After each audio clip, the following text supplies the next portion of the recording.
sound, movement, and thought. The basic responses of I and I. Metamorphosis. Keep listening. In life I shall be the same, in death I shall be a terror. Iman black, me no brown, me no white. Nazi Babylon stripe, you mad?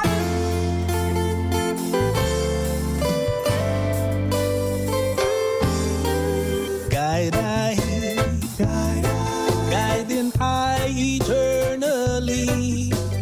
Guide I. It's the voice that sets me free. Guide I.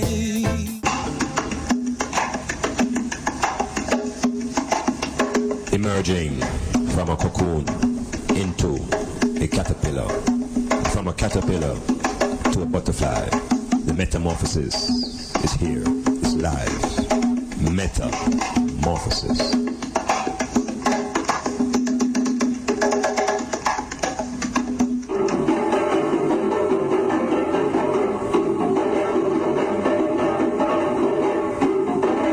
Metamorphosis, word, sound and power, music, drumming, current affairs, everything to grow and lift up your mind. Metamorphosis. No more youths and youths for sale. We get wise and don't decide to change their style. Bobby wrong, keep your empty promises and your crooked smile. Metamorphosis, come with your thoughts, change your way of thinking. Metamorphosis, the change begins with you. Menopause, black men of Ethiopia, Timbuktu, Alexandria gave the light of civilization to this world. Ethiopia shall stretch forth our hands unto God, and princes shall come out of Egypt. Guide I. It's the voice that sets me free. Guide I. Good evening, Iman Blak. Good evening. This is Pauline from St. Mary. Calling to big you up on your program. I am a disciple. I've been there since almost the inception. Guide I. It's the voice that sets me free. I just you may tune into because, me always even watch some other television and stuff, and that I have to see for later. I have to really listen to you first, you know what I mean? How my one God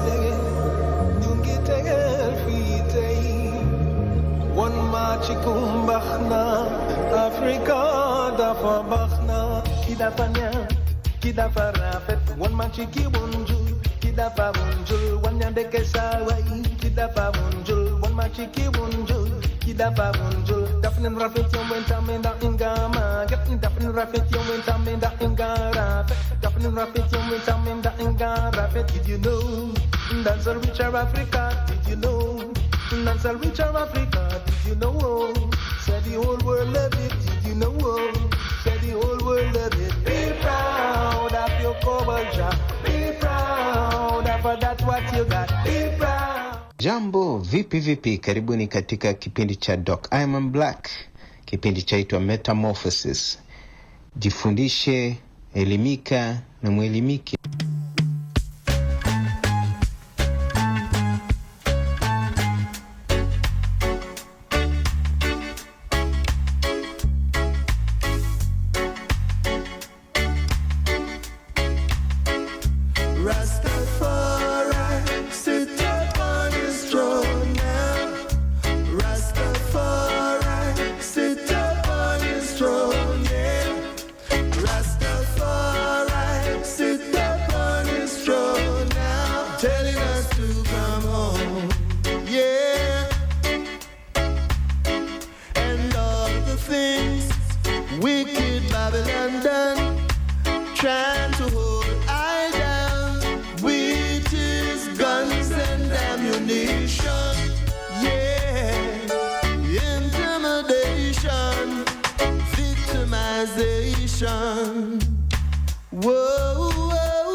Fire operates, burn down Babylon and all them crew.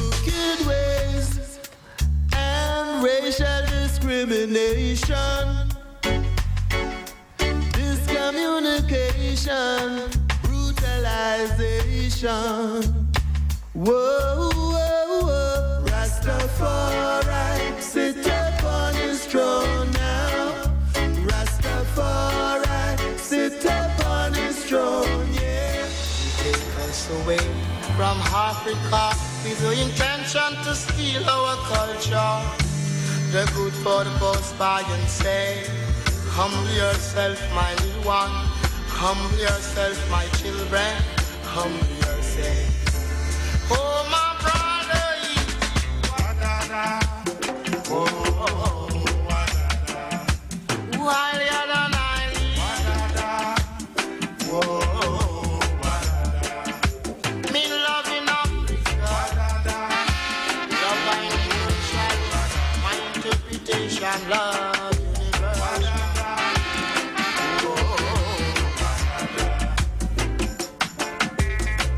Love in Africa,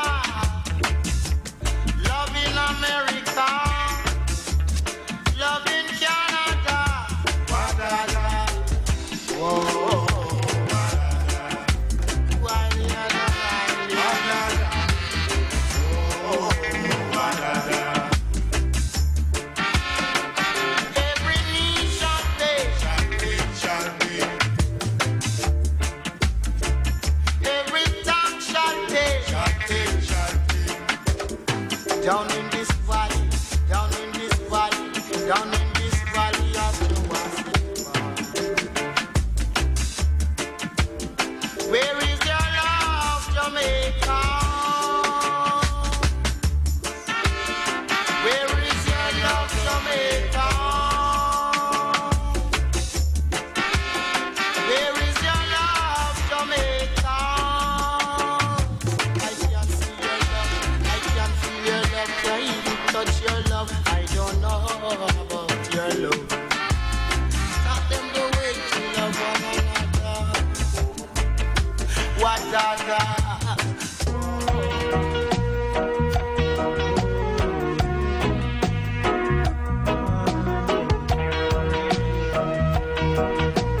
Metamorphosis.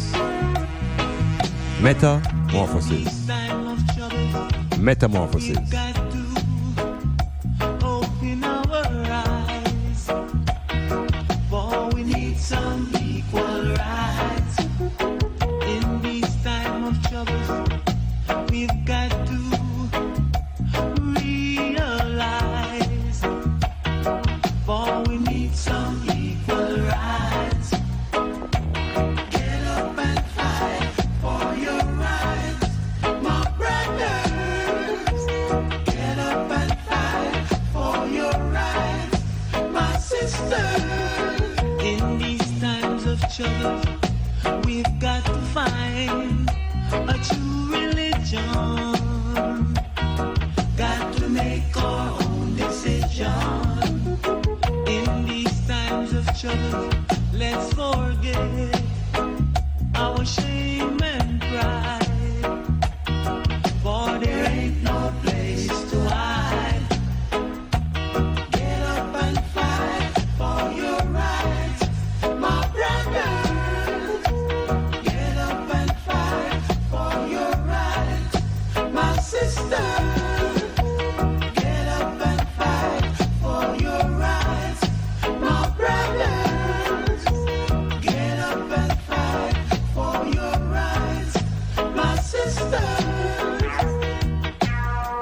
Chant down Babylon, chant down Babylon. Give thanks and praise.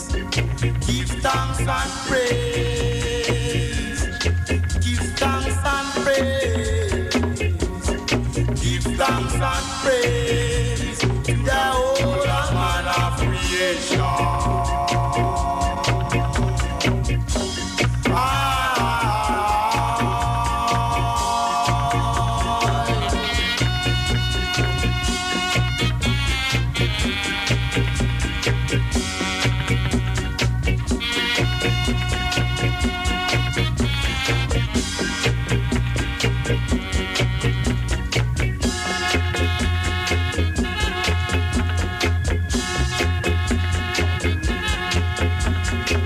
Chant down Babylon, chant down Babylon, chant down Babylon, chant down Babylon.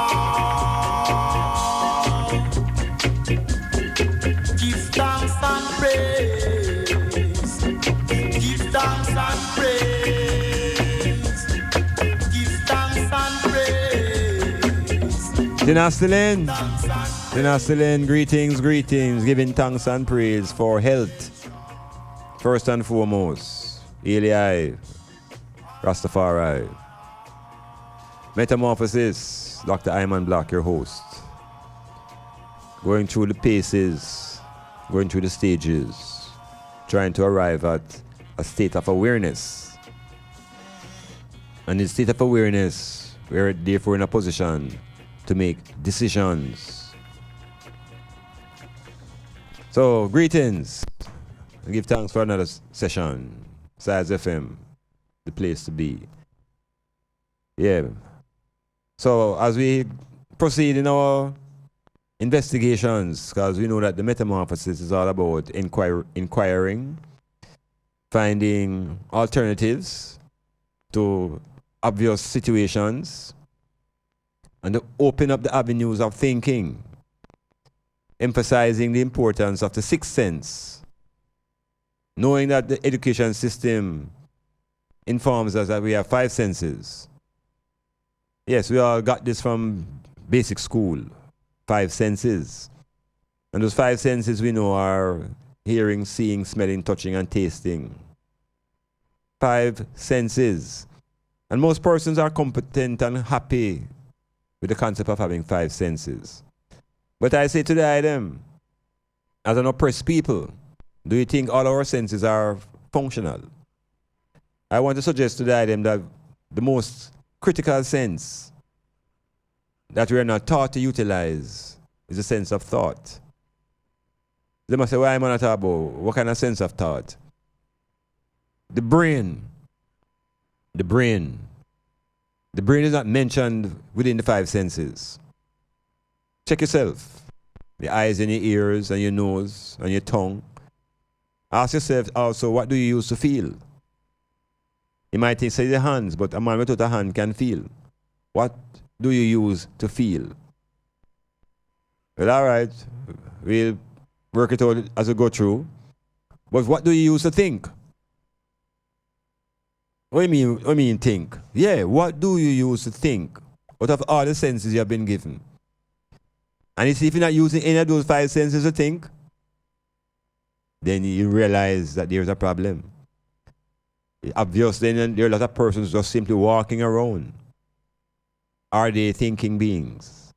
So I'm saying to you now, the education system miss out on informing your children that they have 6 important senses. And the critical of those 6 is the brain, the head center, the center of consciousness. So we want to emphasize within the metamorphosis that persons become unafraid of thinking. Because we have a habit that when people begin to think, them tell you, say, what, you get mad? So we seem to be associating madness with thinking. It's a very serious error to make. So the metamorphosis is here to release the brain. To release the brain to think, and think in a way that we're going to call critical. Critical thinking. That is the essence of the metamorphosis.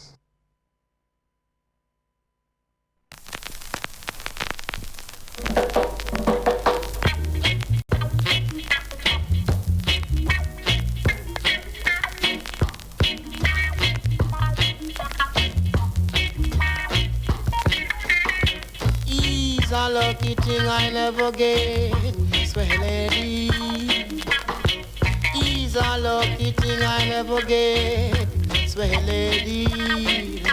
And started to run, I will never run away. And started to run, I will never run away. Do you hear? Never run away. Never run, never run away. They and them that state high, they would have feel so nice, so nice. They and them that fight against high, you should see them rejoice. Until I to run, I will never run away. Run, I will never run away. Do you hear? Never run away. Never run away. I will never run away.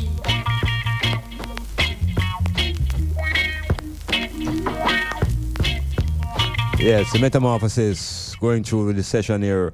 I have a guest in the studio. This is our brethren who will, as we go through the program, introduce himself and his works. But in a nutshell, which is a big nutshell, he classifies himself as a historian. Of course, that is a term that will be explored of what is a historian, who is a historian, what is the relevance of history, what are the perspectives that the historian can, what is it and why is history even important? But that could be a fundamental question and something that we need to understand. The relevance and the importance of history and whose history, etc., etc. So, soon tell you who, and him soon tell you himself who him is. But the concept that I'm trying to speak to in the early session is critical thinking.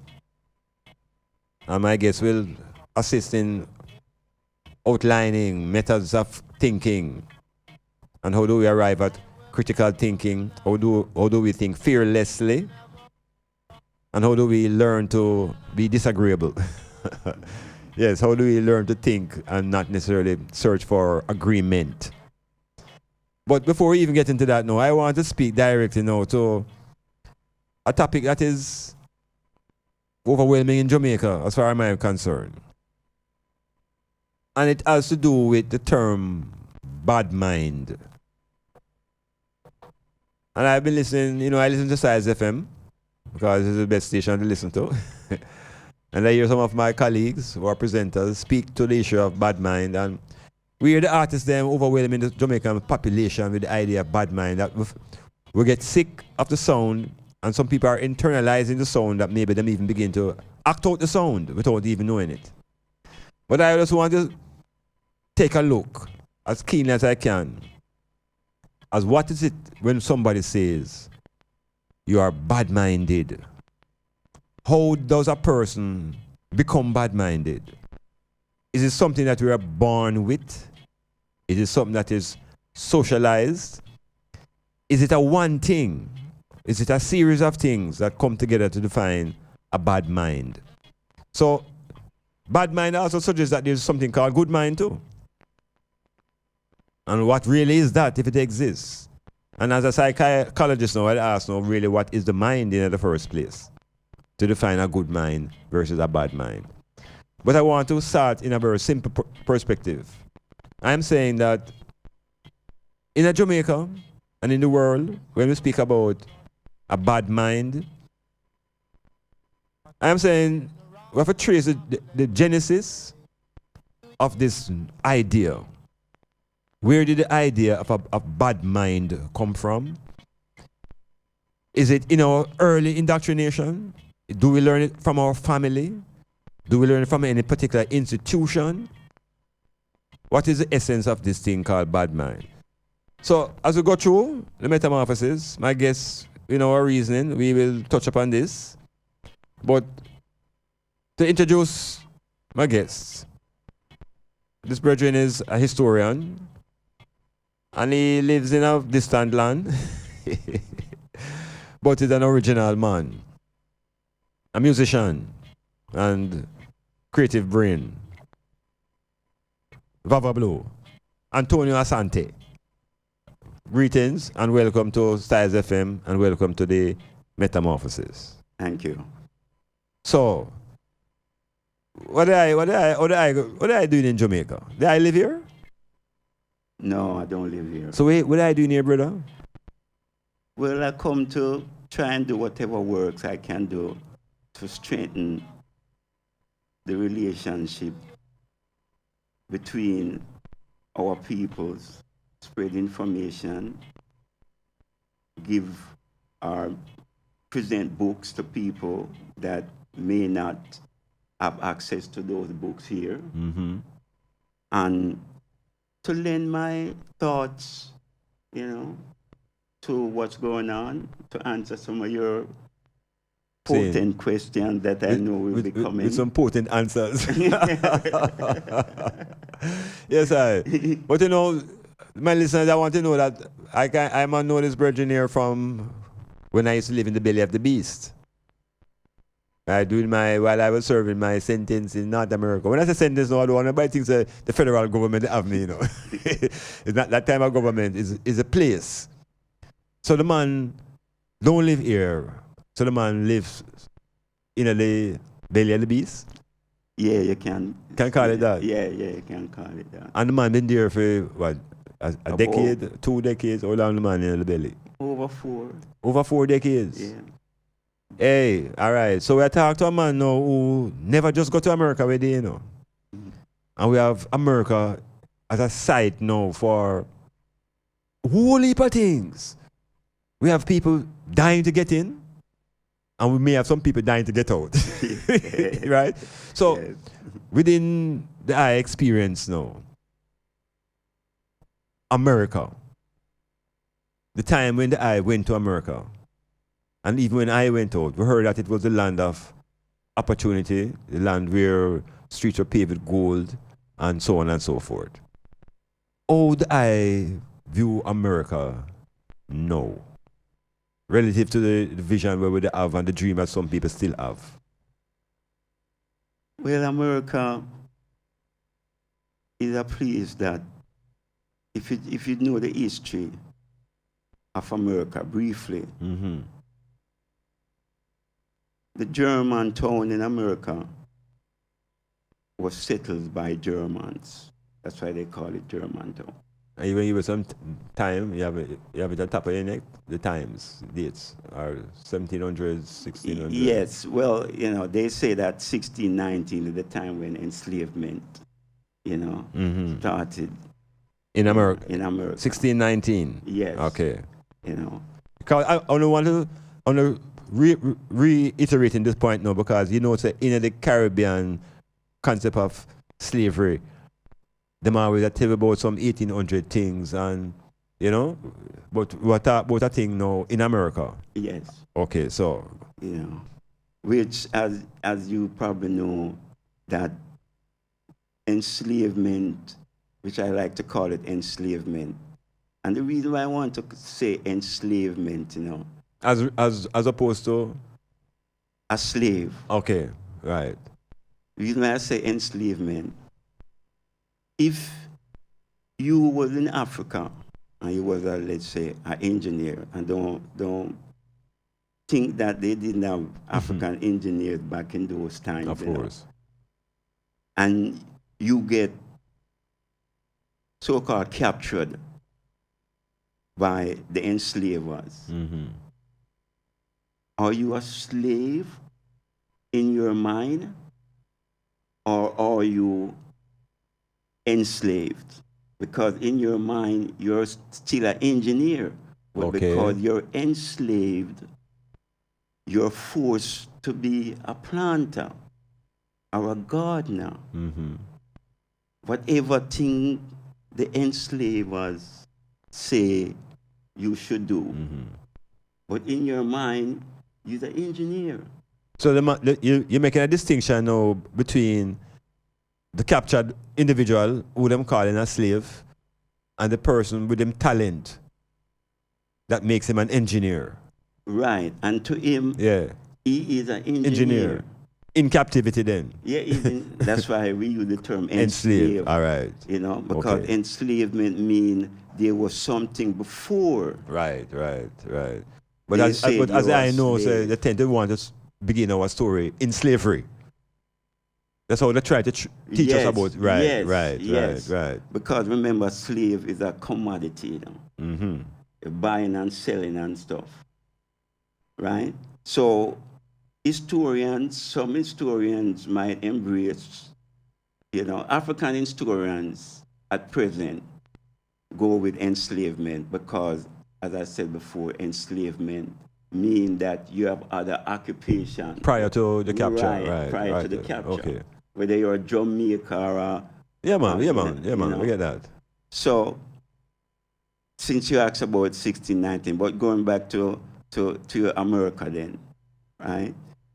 America was populated by different people from different parts of Europe. Right? All right. We're not talking about the Native Americans. We're talking about so-called settlers. Yeah. The invaders. Yes. Actually, the Native Americans did see them as invaders. Yes, and they are, and they still are. You know. You know, and you know, a side issue is about 2 million Native Americans in America today, which is a small number. You know, compared to what if they weren't genocide against them, they would have been maybe in the hundreds of millions. You know, so going back to when you check America now, in places like Massachusetts and those places, they were populated by Calvinists. And Massachusetts and this, you have like this is the eastern, northern states. Yes. Eastern seaboard, like. Right. All right. So what they do is they believe in redemption. So they're into the book thing or the monastery thing and all that type of stuff. You know, just briefly going through it so you can know what is present today. Now, in the south of the United States, Bob Woodard talk about, he's the one that spoke about the people who came there, so you can check it out for yourself. You have to, you know, listen to me, but also do your own research. So, in the southern part of the United States, it was populated by poorer whites. Now, in Barbados, there were 2 billionaires who got rich by enslavement and decided to move that to the south and create the same type of system that was in Barbados to Alabama, Kentucky, Texas, whatever. Meaning, in the enslavement that they practiced, you had no need for education. It was manual labor. But there was no time for that either. When was there ever time for the Africans enslaved to get education? That never part of the program. Strictly labor. Yeah. Right. You know, we're talking about the poor whites, so to speak. Right.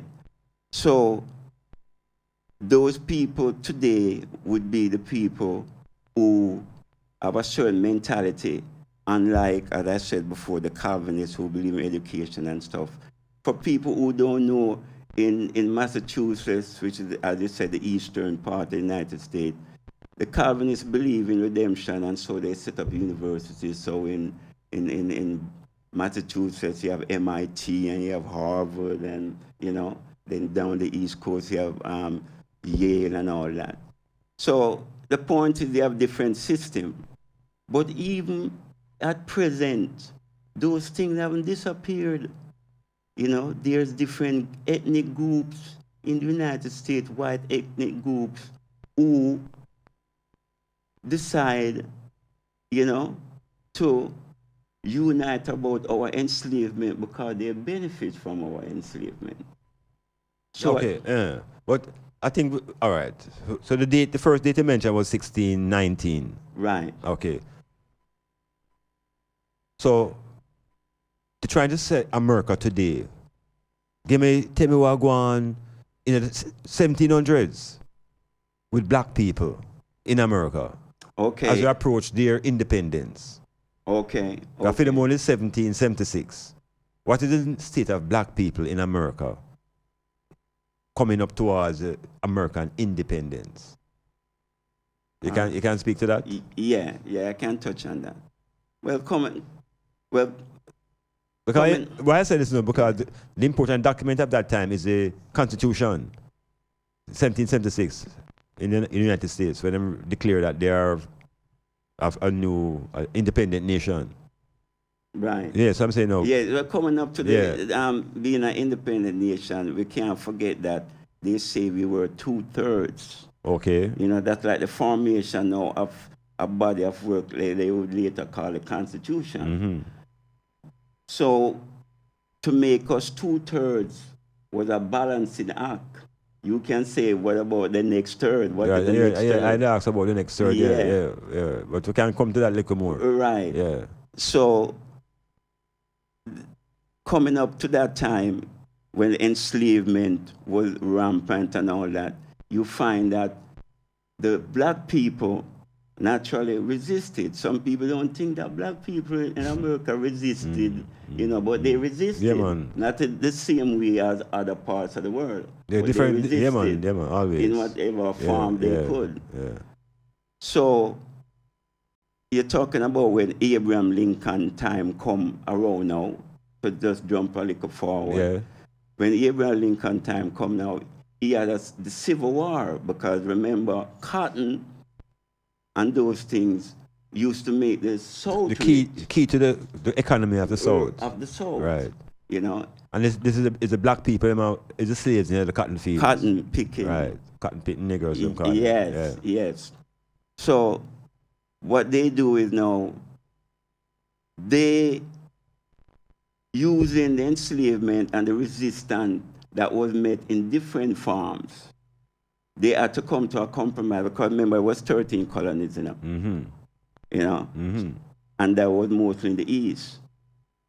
So they had to build, they want to go from sea to sea. That's the song they have about from sea to sea. Yeah. So they have 13 colonies. To get the other people to fall into it, they have to come to some compromise. So the compromise is, well, if we're going to come to some understanding, then you can't count the black people as a whole. Because we deal with numbers now and control and all that. So the thing was resolved and the Civil War started. Well, the Civil War in America now, I mean, in Jamaica, the Civil War in America is not a part of the curriculum in Jamaica for anybody, as far as I know, who studied history, because we're getting the British version of what's happening. But I think the Civil War in the United States is something that is important for black people who want to go there and for black people who live there to get a feel of why and how the place evolved. The environment that they're in today. Right. So, Moyo, give me a little snippet as to the cause of the Civil War in America. Some people think the cause was to simply free black people. No. So can you shed some blackness as to the cause of that Civil War in America? As it relates to black people position? Yeah, well, you can tie enslavement to economic All right. So condition. The South now wanted to maintain enslavement because they were profiting from it. all right. So But and it- why the North? The North now was getting more industrialized. Okay. You know. And didn't need as much manual labor. No, Right. In didn't other words, need it's a technological transformation change. right. Yeah, difference. You know. Yeah. And one of the reason for it, one of the thing that led to the North being not depending on the South economically was, like I say, industrialization.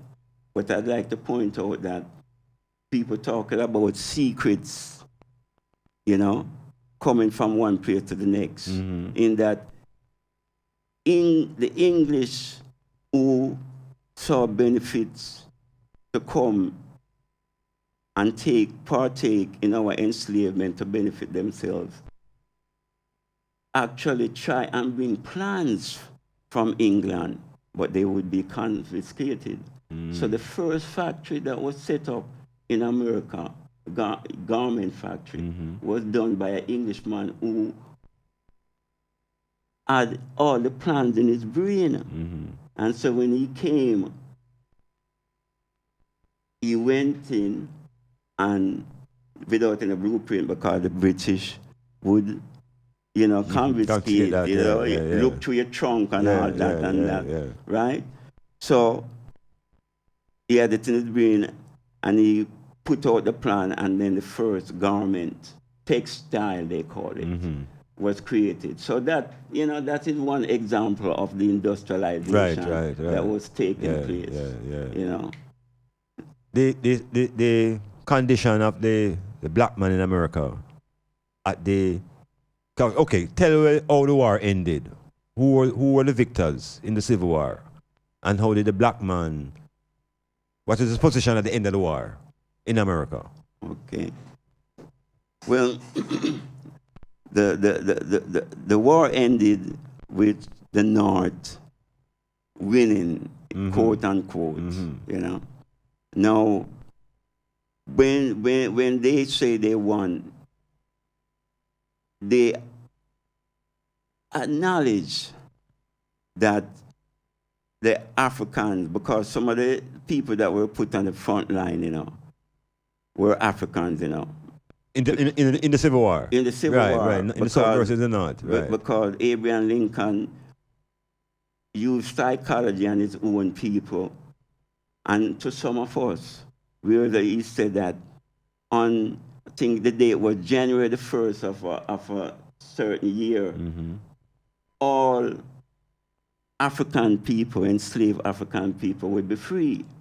No, he didn't directly go to work and freeing them, but he said, if I can say, and they hear me that they're free, then it would cause them to try for freedom, which would upset the other side, which is the southern side, because they're saying, no, you know, they said you're free and thing, and, you know, we can't have them being free, you know. So this is why they say Lincoln freed the slaves. Yeah, but he didn't. In other words, no, we are here speaking now, and a lot of people who are listening to us, who living in those foreign lands, them get the story, say Lincoln free black people, you know. So we are say different now. Tell me, so cause them need some unlearning or correction. We are say, I know Lincoln free the slave them. Where him do? Tell me what kind of deception them pull over with. Yeah, so when he said they free the slave, in fact, he believed that eventually they should send us back to Africa, because he didn't believe that we were capable, Lincoln himself, but by using that strategy politically. Yes, it disturbed the South. Disturbed the South. So some people in the South now was saying for their enslaved people to fight on their behalf, without even practicing or saying that they would be free, because their mentality in the South was that you're my property. So is that the same sort of mentality that this president has? Yeah. All right, metamorphosis. We're coming.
Yeah, Metamorphosis continue. In studio here, my brethren, Vava Blue.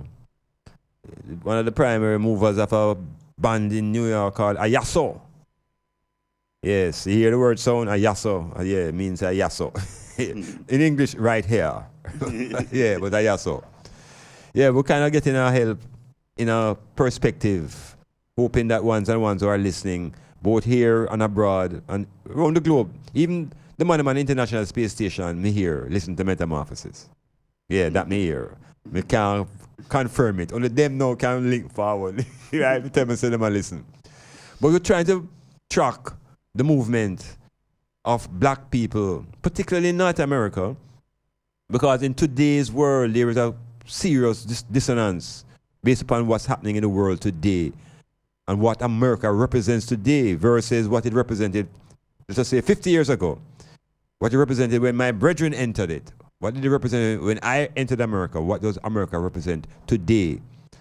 And the basic differences of these appearances connected greatly to the leadership that America has always had and what America has now. And there is crisis in the black communities in America. There's crisis in the black populations globally. A lot of people still think America is the center of the globe and it is a place of salvation and the solution. A lot of people are still running to America, but I'm saying a lot of people are also planning how to exit. And the methodology of coming out of America is not a very simple one because a lot of people get conditioned to the plenty and find it grieves in to leave the plenty. But the plenty is material. So you can deal with materially plenty and you can be spiritually empty. The decision is up to the eye. So information and the knowledge helps an individual to come to an understanding within them own self. And our historian here is trying to show the direction and the path that has brought us to this position. And where is it America is today? And why is it the black man is almost an alien now within that place? What has brought this around? And yet there are black people who tell that black man build America. Cover Blue. Yeah. A black man build America? Yeah. Oh, so. You mean, okay, so we want to say, after the Civil War, because we know that in the South, as you said, they must provide the income and economy by slavery work in the cotton fields and the things. So you say Abraham Lincoln tricked the people. Hey, the man said Lincoln scammed the people.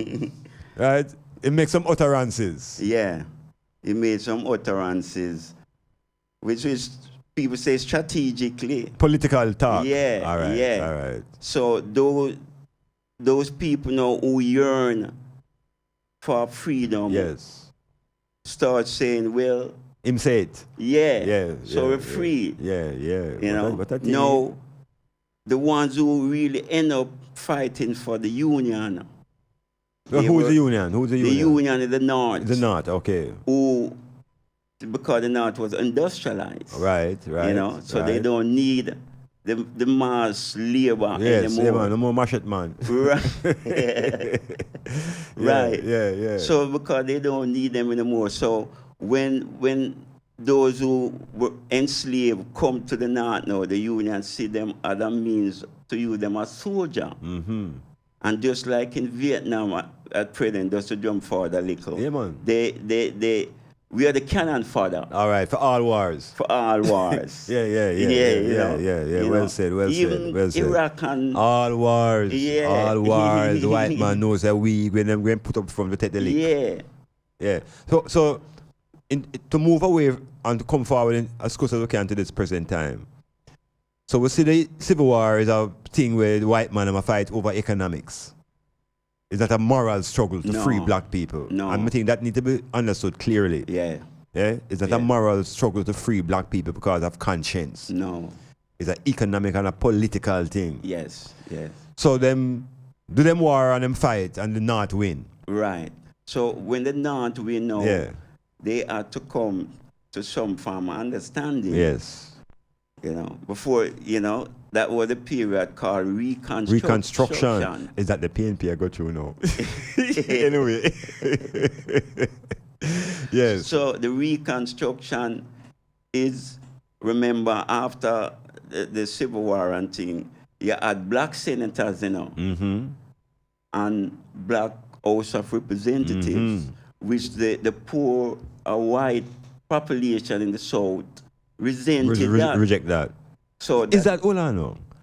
Does that resentment from the South of black people in political offices that not carry over to today when traffic, like when Obama was president? Make jump fast forward to know. Yeah, man. So maybe we can identify where these sentiments generate from, you know. Yeah. Yeah. Because one thing, psychologically, they have to say senator. Yes. Yeah, it's a title, and it's no longer boy. Yeah. Hey, come here, boy. Yeah. You ever say senator? Senator. So I want them take careful note of the trajectory, you know, and the attitudes where them fester. Because the Virgin probably will say we have had political representatives as black people from them early times there. Yeah. Yeah. And you say the vexation of white people about that has been there also from that time. Yeah. So Obama really kick off everything then. Anyway, we're not reach Obama yet. Yes. So that is what's happening. So reconstruction, no, they couldn't fathom that. They didn't want to deal with that. So the backlash now started where they say, well, they come up with all kind of idea to get rid of these people. And laws now. Yeah.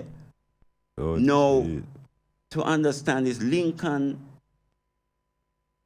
didn't try and check them from whatever laws and views that they have to keep for down there. Right. Them never, that never is interest. Lincoln never have nothing to do with that because remember he did it for political gains. Right.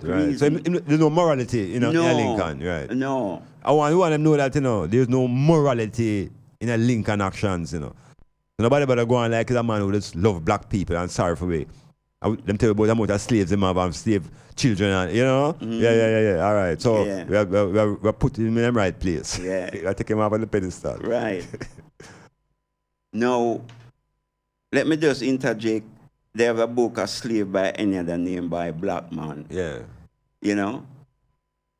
When the enslavement was done and people free, they had to keep the labor in the South. So what they did now, they came up with laws, slave codes, whatever, to use the labor.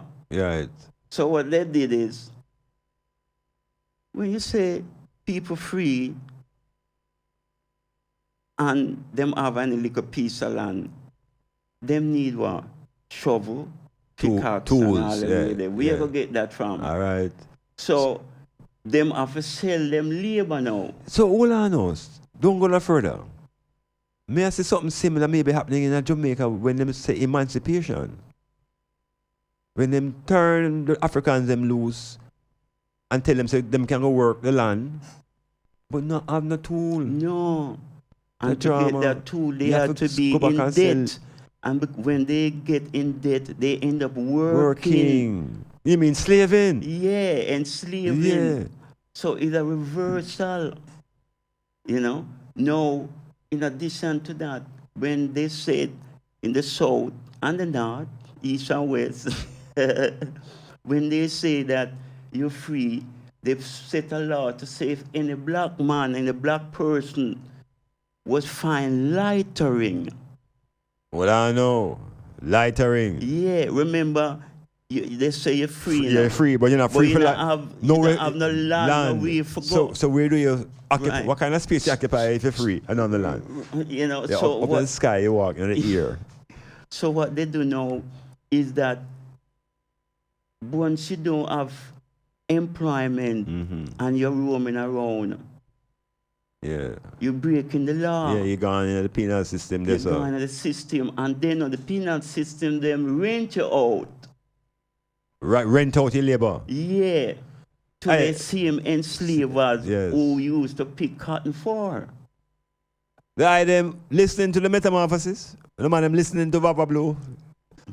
The historian who is accurate. The tradition of the black man in North America is something where we need to be as clear as we can, because this gulf between Caribbean and American, and this black American and this black Jamaican, and we need to see the similarities more than the differences. Yeah. And the similarities, we talk about this, and we can tell you, but Babalu, the same thing going on in Jamaica. Yeah. The same thing you're saying, when you talk about them create laws, the man will make law on it too. Vagrancy, loitering. Yeah. You know, so Titchfield Hill. One time, people in the put doing. One time, you couldn't go up at Titchfield Hill, you know. You get locked up, you know. Yeah, because it was a little colony. So you're a vagrant. Yeah. You're a foreigner. You're a foreigner in your own land. Yep. Black people, look here. This is the man who live in North America go and like say them in a higher state. And the Caribbean man who thinks that them in a higher state. We are in the same boat. Same boat. Because remember, when they see you from afar, you know. They don't see no ethnicity. No, you know. They don't see no island. They don't see no island in you. No. When they say a black man or a black woman. Yeah. Metamorphosis. Make a focus on the blackness. The views expressed on this program are not necessarily the views of Native Broadcasting Network or Stylzfm. Do you have or are you seeking a place to rent, seeking employment or have a job vacancy? Are you selling a car or having a garage sale? Then come see us. Let Styles do the advertising for you and you'll be on your way in no time. Contact us at 876-286-9216 or 439-5160. Advertising Style.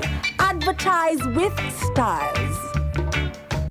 Well, you don't know it's Sept Fire show. Sept Fire, wake up in the morning to the sunlight and your face lifted here to the sky, breathing the air of another day, another Thursday, yeah.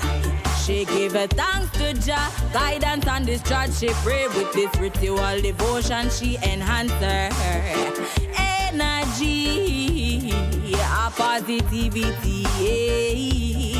She open eyed and open mind and open thoughts. But they don't know it's girl Bird's Eye representing for the Sept Fire show. Take us to work. Take us on the go. Take us wherever you go. Stylzfm. Take Stylzfm with you on the go. The number for USA 213-992-4360. That's 213-992-4360.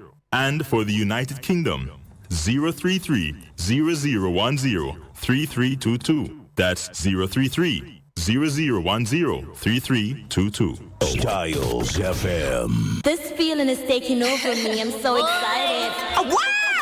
Feel the euphoria. Tuesdays from 5 to 9 p.m. with the Master Mixer Musical Maestro Digital Team. Giving a total satisfaction with melodies and memories by the score. With the widest selection of genres and hits. So you don't know that program you turn up, you know. So you know Patek's a full dance, the one you slap with. Digital and we are party. Yeah, we flawless.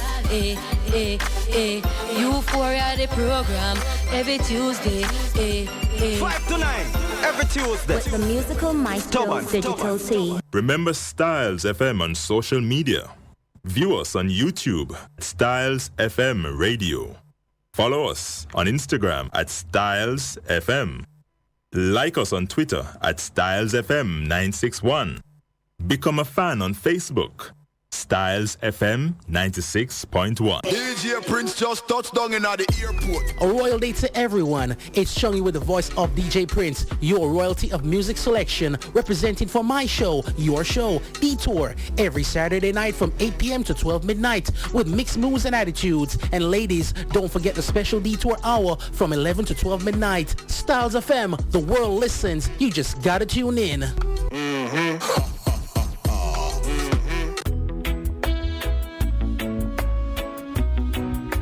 For the best quality in sound reinforcement and backlining, Native Audio. We have professional engineers with over 20 years of experience. So call us and we'll take care of your parties, wedding receptions, barbecues, conferences, and small stage shows. Crystal clear sound, Native Audio.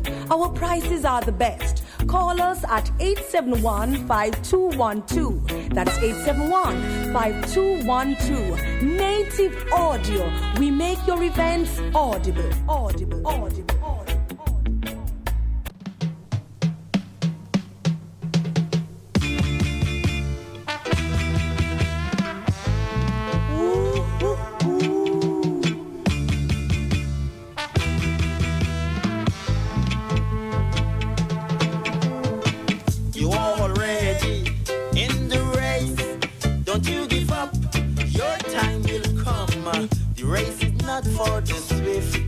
for the smart. When things get rough on you, don't get upset. Just keep a smile with love in your heart. One day I know the good Lord will help you out. Just keep your head up high.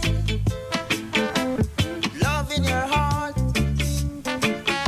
Put a song in your thought. Love your fellow black man. Treat every man good. Blessed are the meek, for they shall inherit the earth. But those that exalted themselves shall be abased. Love and unity. Oh, ho, ho, ho, ho. You already in the race. Don't you give up. Your time will come. The race is not for the swift, but for the smart. When things get rough on you, don't get upset. Just keep a smile with love in your heart. One day I know the good Lord will help you out. Just keep your head up high. Love in your heart. With a song in your thought. Love your fellow black man. Treat every man good. Blessed are the meek, for they shall inherit the earth. But those that exalted themselves shall be abased. Love and unity.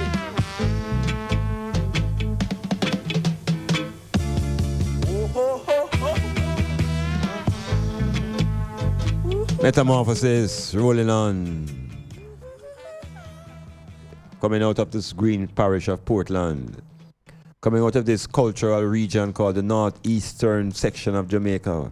St. Thomas, Portland, and St. Mary, you know. Serious revolutionary cultural icons emerge in this region. And you wonder why the region is so stultified. So you go to St. Thomas and you have Bogo country. And you cross over into Nanny country. And then you go over into Taki country. And you can go further down into Bob Marley country. That's the nature of this region. But guess what happened now? This region has been repressed under certain type of psychology. And that psychology is grounded in much of the Christianity that is heavy, heavy, heavy in this region. You look here in a Portland called Central. I mean, I tell you, the amount of church we're in a Central. That amount of church could deal with the whole of Portland, you know. The whole of Portland. Church upon church upon church. And I'm saying today, them maybe it's the excess of church that we need to address. Something we're doing that is over the top. So we'll go forward into the journey into North America. Black man trying to understand why in today's world they have to face a guy like Trump. What does the Trumpian universe look like today, and how did we arrive to live into this universe, and how as black people, you know, find our and create our own universe? How do we create our own universe? Part of the way is to understand our journey, where we're coming from, how we arrive at the position we are, that we can make the decision to go forward. And as I was saying to my brethren here, sometimes we spend maybe too much time analyzing and discussing what is the past. We have to begin to learn to find time now to prepare and to project what the future should look like. What do we want for ourselves for the next 50 years? And if you want something for yourself for the next 50 years, you have to realize that you may not survive that long. So your vision of yourself have to be beyond the individual. How do you see yourself as a collective 50 years from now? Other groups do it. So, yeah, we're going to the past to make it clear. that when we analyze ourselves in the present, we can think clearly about the future. So in America now, black man struggle, get caught up in a civil war. They become the pawns and the fathers of all the wars that are fought. Vietnam, the Civil War, the War of Independence, anything you name it, is we first go out there, go dead quick. And so we have to check ourselves consistently. Our story, how do we transform ourselves with what we have been through? So we know now that there was a civil war in America. And that civil war was against the North versus the South. The North being the industrialized region, the South being the agricultural. And the pawns in that struggle is the black population. The war comes to a close, apparently, and America goes into a period called the Reconstruction, kind of a rebuild them country now. But how do they fit in now, these former slaves? How do the former slaves fit into this reconstructed America? What will the role be of black people? Will they have gained any respect from the time they were slaves to the time of the Reconstruction? So, the laws that you mentioned now, because the white man is sly as a fox. This president love Fox Station, you know. Yes, yeah. I want to just look at the connection, you know. Right? These people, sly as a fox. These laws now, Jim Crow, slave catching laws. So, police. What was the role of the police during the Reconstruction? Or did the police relate to black people generally? The law? Well, the police carried out the enslavement by arresting, as we said earlier, arresting the people they say are vagrants. Okay. So that is the police role to buffer the same slave system by capturing, and even people who had jobs. Were captured as something. They feel that they needed the labor. They would capture you whether they have a job or not. They are the person, the enslaver or the farmer enslaver, are not going to come and say, he's work for me. He's employed with here. The system, because that's the system that he or she believes in and benefits them. And benefit them. So the word now that we hear about privilege, right? In today's 2019, we're hearing this word about privilege and privilege. Is that where this privilege thing coming from? Yeah. Yes. So a long time, these benefits, as you call them, have been built into the system for the white man. Built into the system. And at the same time, whatever concessions that was done after the Civil War was systematically removed. Not only that, physically removed in terms of, that's when the KKK and those guys came around. Well, I know, you're going to low on the KKK now. I'm hearing from many sources that this thing that we hear about called KKK, Jamaica people never have to deal with no terrorist group on there, you know. No. So a lot of the Caribbean islands really don't know about terrorism, you know. But I want to say to the IDM now, who listening, that this thing called KKK is perhaps the first organized terrorist group in America. Exactly. What I think about that? Yeah, because they would carry out the removal of whatever benefits they see that you would have physically, mentally, and by the law. Yes, yeah. And as I said, because the union, maintaining the union was greater than us, you know. Oh, definitely. So we definitely. don't count. At all. You know, so. Are you saying that the white man don't think that we count is of maintaining the states? Say that again. Are you saying that even in today, maybe it's just the states more important than the black people? Yeah, at all times. Wow. Because that's disappointing. Because the system is not to empower us. The system is to use us. So how people saying them going there to become better off? Something funny then. You know what happened? Yeah. It's many little facets, but some people go there, you know, to America, and borrow money to come back to Jamaica. Okay. And act as if they made it. So the people in Jamaica know, see this man or woman come with whole heap of money, not thinking it's credit card. Get caught in the illusion? Yeah. My. So when they come now, they present to the people in Jamaica and wherever country they go back to, that they're making it. You see that it thing? When I used to live in there, you know, I used to tangle with the concept of making it, you know. Yeah. And I wrote a poem about making it, because I decided to examine what is it. Yeah. Because I remember saying, I'm not really born in a place, you know. I go there, you know. True. And you say, boy, you know, you got to try to make it, you know. True. Everywhere you go, boy, you got to make it. And I said, yeah, but what the heck is it? Mm-hmm. And he said, if you really analyze the it in America, it's like, you can fall flat on your face, you know, chasing it. Yeah. I wrote a poem called Making It. Mm-hmm. If I can remember, I say, chase, fall flat on face, become mental disgrace, psychologically out of space. Yeah, from them time, that about 1981, you know. No, the credit lines now that a person have access to, that don't necessarily may have in an island like Jamaica, isn't that really a measure of being better, have been able to access a better quality of life? Because there must be something there that maintain the attraction. So is that there's a better quality of life in America? What you think? Well, we talk about food, shelter, and clothing, and you would say shelter first. I say Shelter first. Yeah. No, in America, you find that we're talking about the credit, right? Mm-hmm.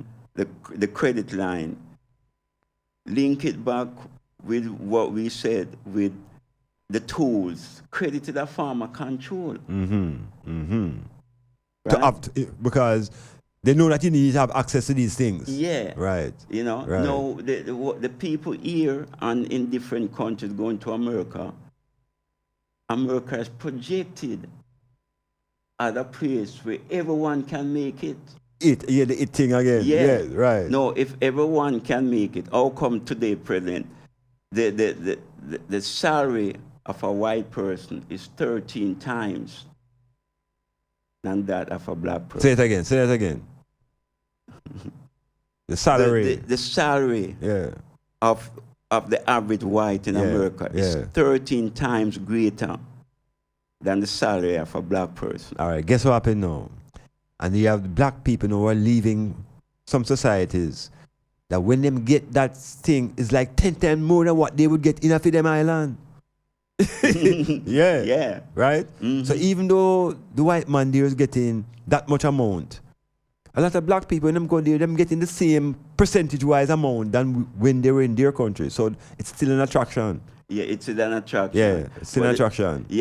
But the thing is now, the attraction, remember, we got a cheap labor, you know, because a lot of people back in the 60s and whatever, they would be teachers here, you know. Right. But they go to America and become other workers. Other workers. Become others. You know. But you see, material things, you know. You remember back in the enslavement, some people used to turn against their own because them get some little jewelry or some mirror and all that. So the same thing today. Material thing is used as a form of control. Not to say that people don't go to America and make it, you know, but what's the percentage? For every 10 or every 100, 2 might become rich. Okay. But the thing is, if you have a color TV and fridge and have access to car, all this is credit, you know. Then you're gonna go there because the human mind is drawn to material comforts. Yes. Material comfort. Yes. You know? But as I have pointed out now, one of the ones who know that this is true, you know, in their own life, you know. You just have to confess to yourself, you know, right? So it go. And in acknowledging, say, it's not necessarily anything bad or good, it's just acknowledging the status or the position that you're in. Do you want to change that? That is the question you have to ask yourself, Yeah. Do you want to change that, or you want to remain into that credit trap and false comforts of having? Because we know, see the credit line dry up, everything crash. Okay, so there is this material desire of what you call the human mind that America projects to have the potential to satisfy. All right. So black people now who what we call non-immigrants, those who were captured and brought there directly, and them generations now in America, them call themselves black Americans. Yeah, or African Americans. Or African Americans now. So that black population now, should they really be pursuing to acquire more material things? Since that is really the attraction, right? To have more house and more food and more care. Or should they have a different objective that is beyond food, clothes, and shelter? Well, if you check American history about the Great Migration, when the African American migrated to the north because of the Ku Klux Klan, number one, unemployment. Because remember, at one time the war was on, right. And the north, being industrialized, needed workers. So there was a slight opportunity pull factor that pulled them from the south. And not least the lynching, because we want to be in a place where you can get lynched. So they see the migration take place to go to Chicago, New York, and places where they can get employment. And avoid maybe the lynch mob. And avoid the lynch mob. The migration now of the black people in North America. There was a time when the black man in America thought about migrating to Africa. Yeah. Because the reparations and the repatriation movement, there are a lot of people think it's a Caribbean Rastafari conception. Yeah. But the black man in America, we don't give the man enough credit for them African consciousness. Yeah. And what I want to point out, is that if you ask, and you can correct me because you in the environment and things, if you go to a black American and say, are you African American? Meaning using the word African, most of them would accept the term African American but my understanding that in Jamaica, if you call somebody an African, it can be a problematic. Yes. Can be. But I think because we have a different racial mixture here, Chinese and Indians and mixed races, that may be... Yeah, but according to the record, the statistic, Jamaica is 94% African. Yeah.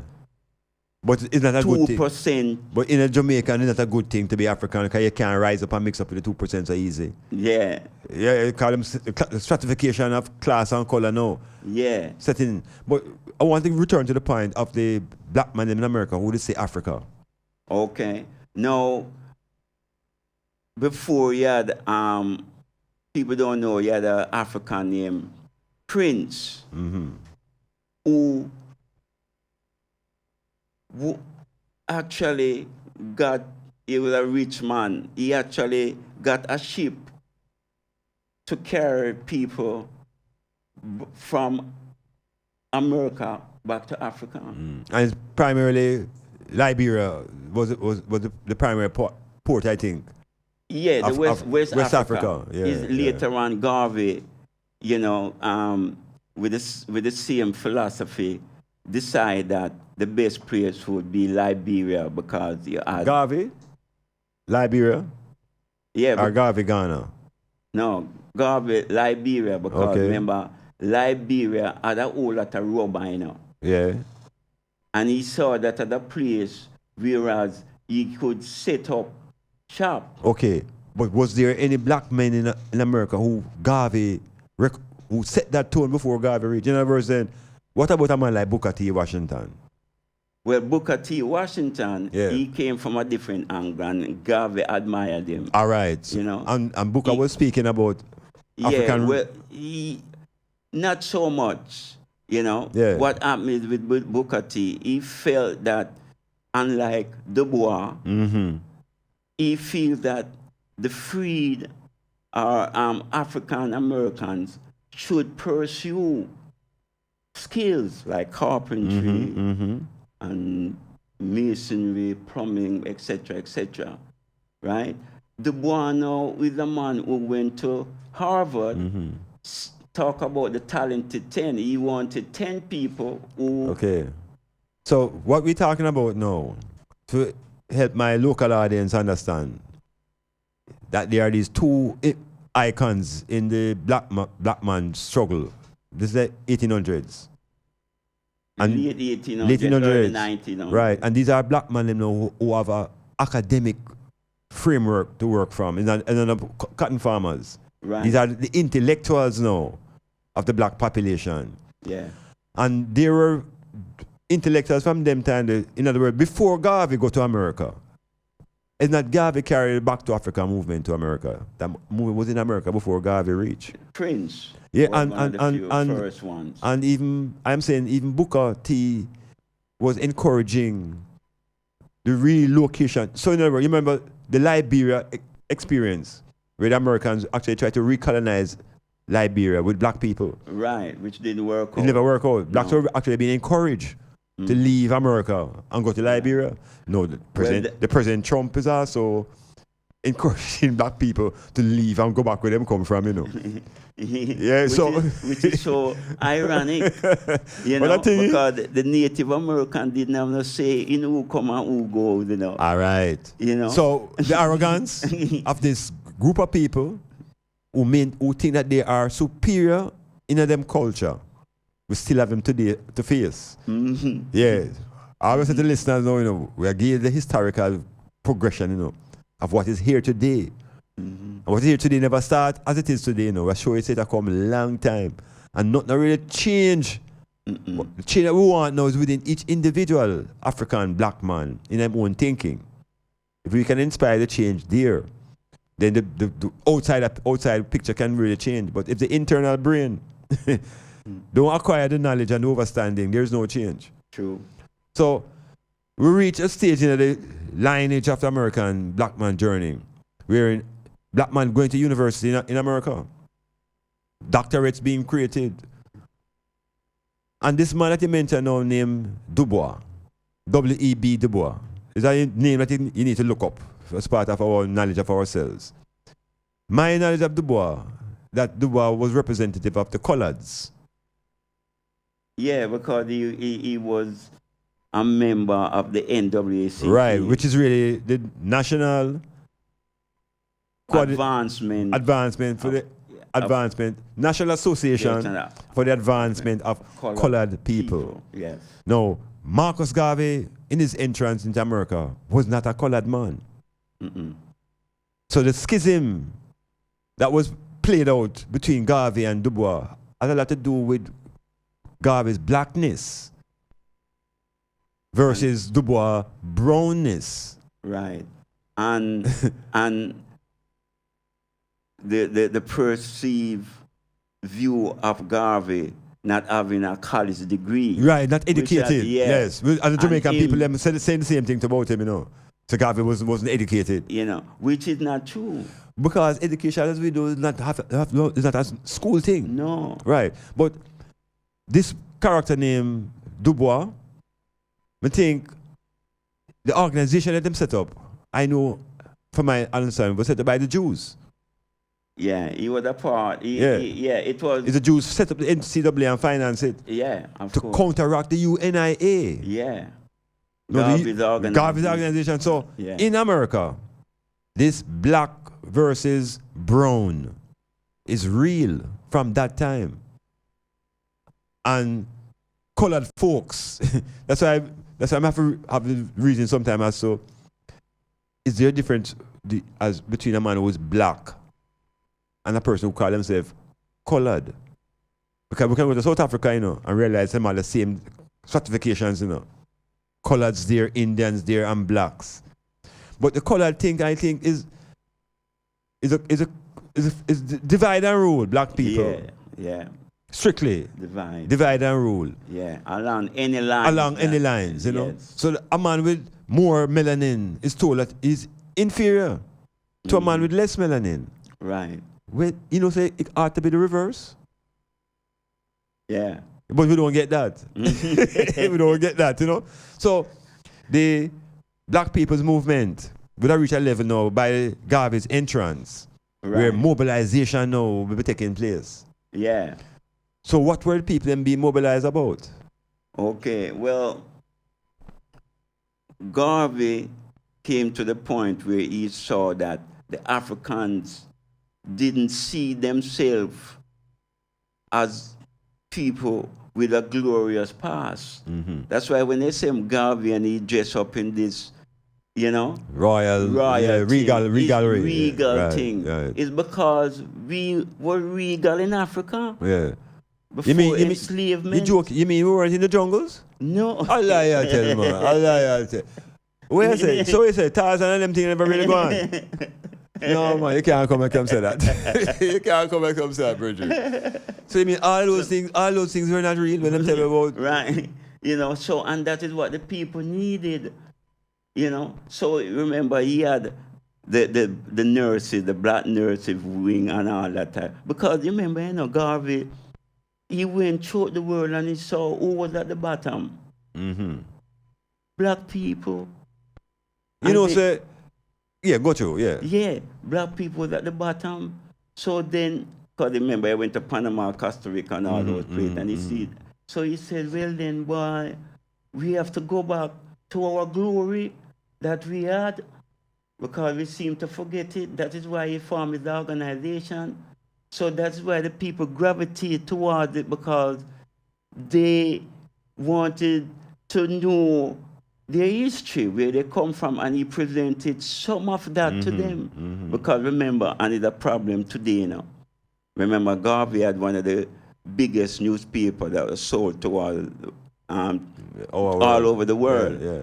No, the thing is, the only paper we have, unless the Observer is a recent thing, is the Gleaner, 1834.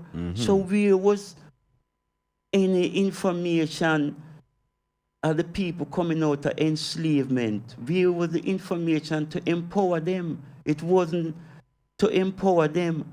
So the newspaper at the time was a part of the system. And it's the same way in America. That is why Garvey had his own newspaper, which was read by millions, millions, and also by Kwame Nkrumah, was by Burning Spear, was by Sam Nujoma from Namibia. So why? Okay. So Garvey's influence in America, it seemed to be, well, he never spent a long time there, but he influenced black man. What you call them? Black Americans? What you call them? African Americans? African Americans. All right.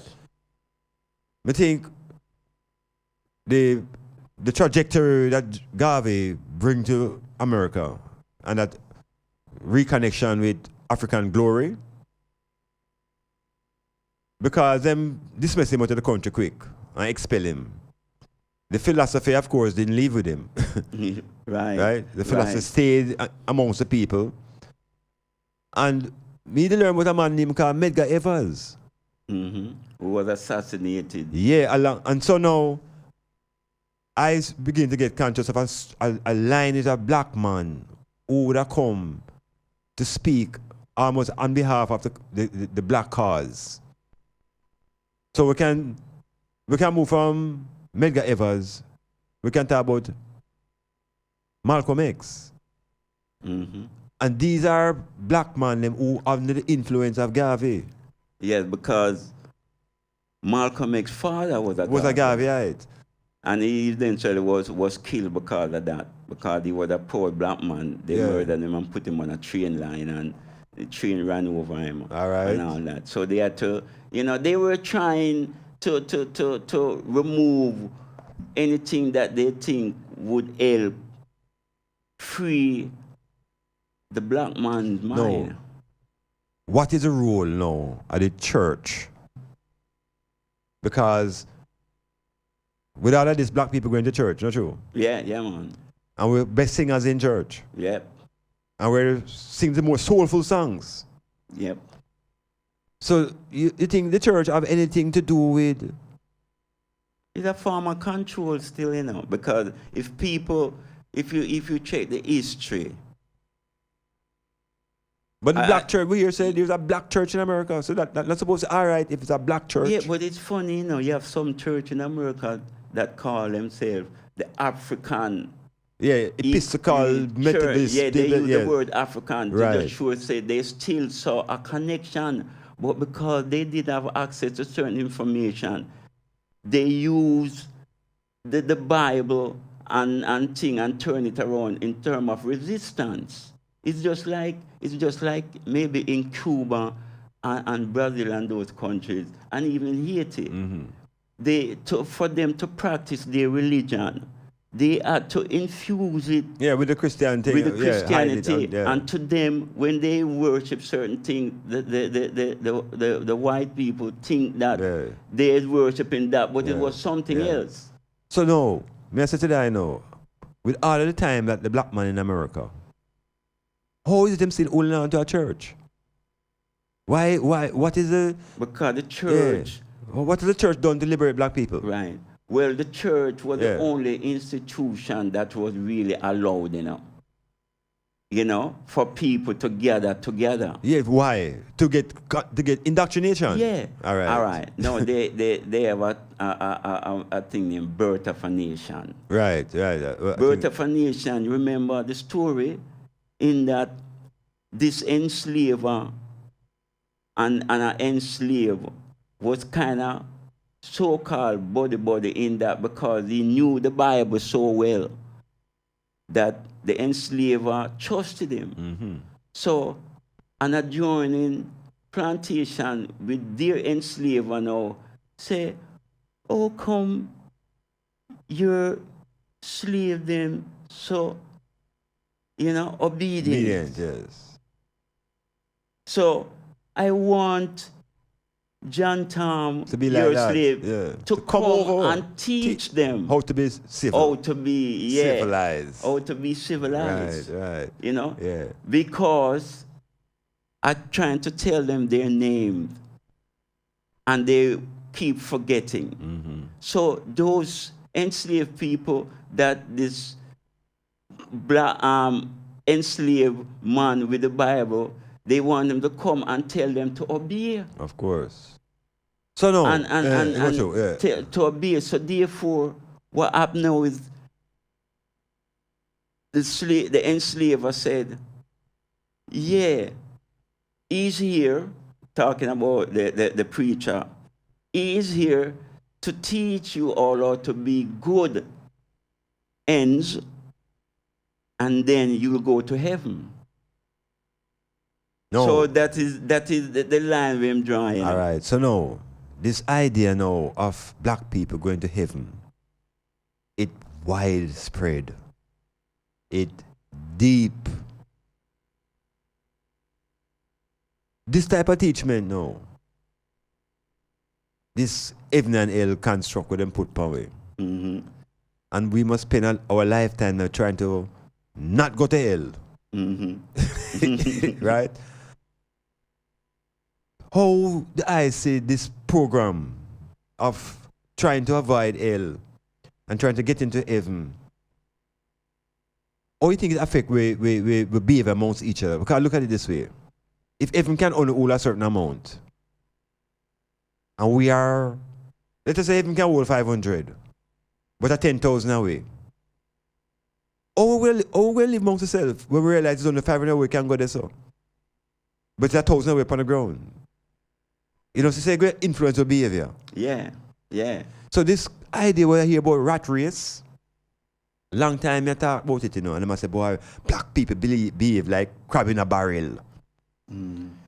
And over there's a crab on one another and black people this. And I'm saying, maybe because the focus is on getting into heaven, which has a limited amount of spaces, it creates this struggle against each other to determine who is now most righteous.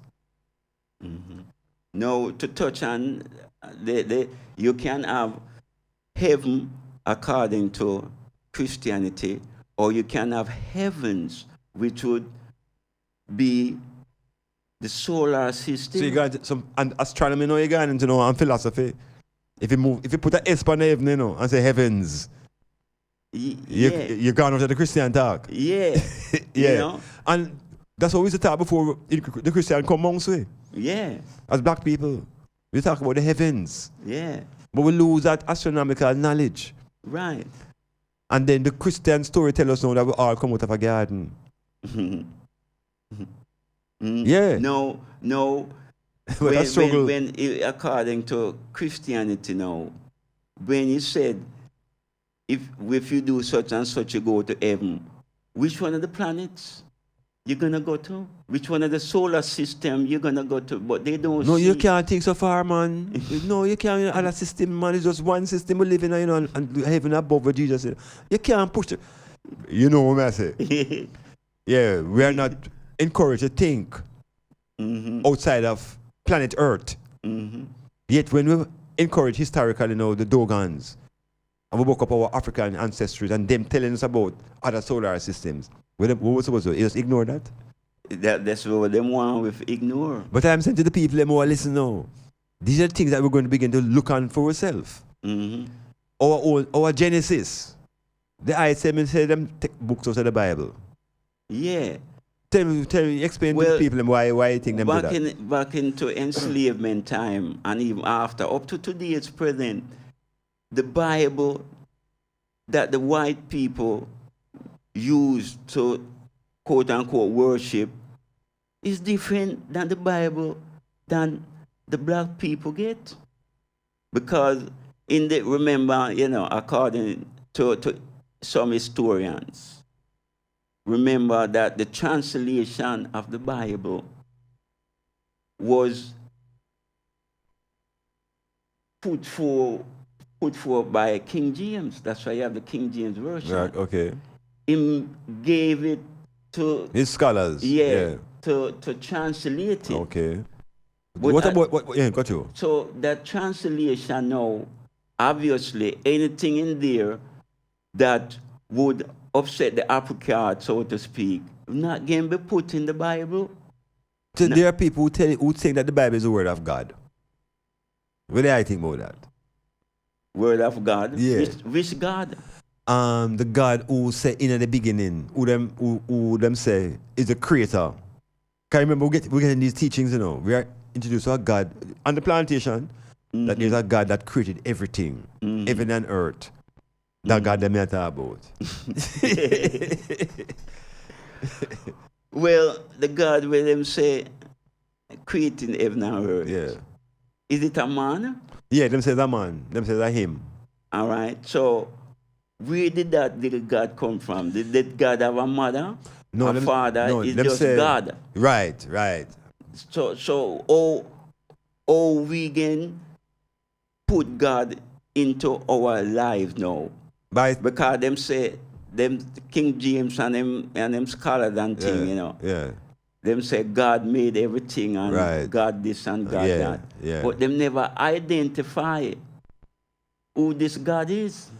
No, that is why some historians say that's when they interject the 3 in 1 and 1 in 3, and then a white man became Jesus. Now, if we want to go back in ancient Egypt, you know, we can know that the gods of Greece in the Iliad and Odyssey, the gods of Greece came from Ethiopia.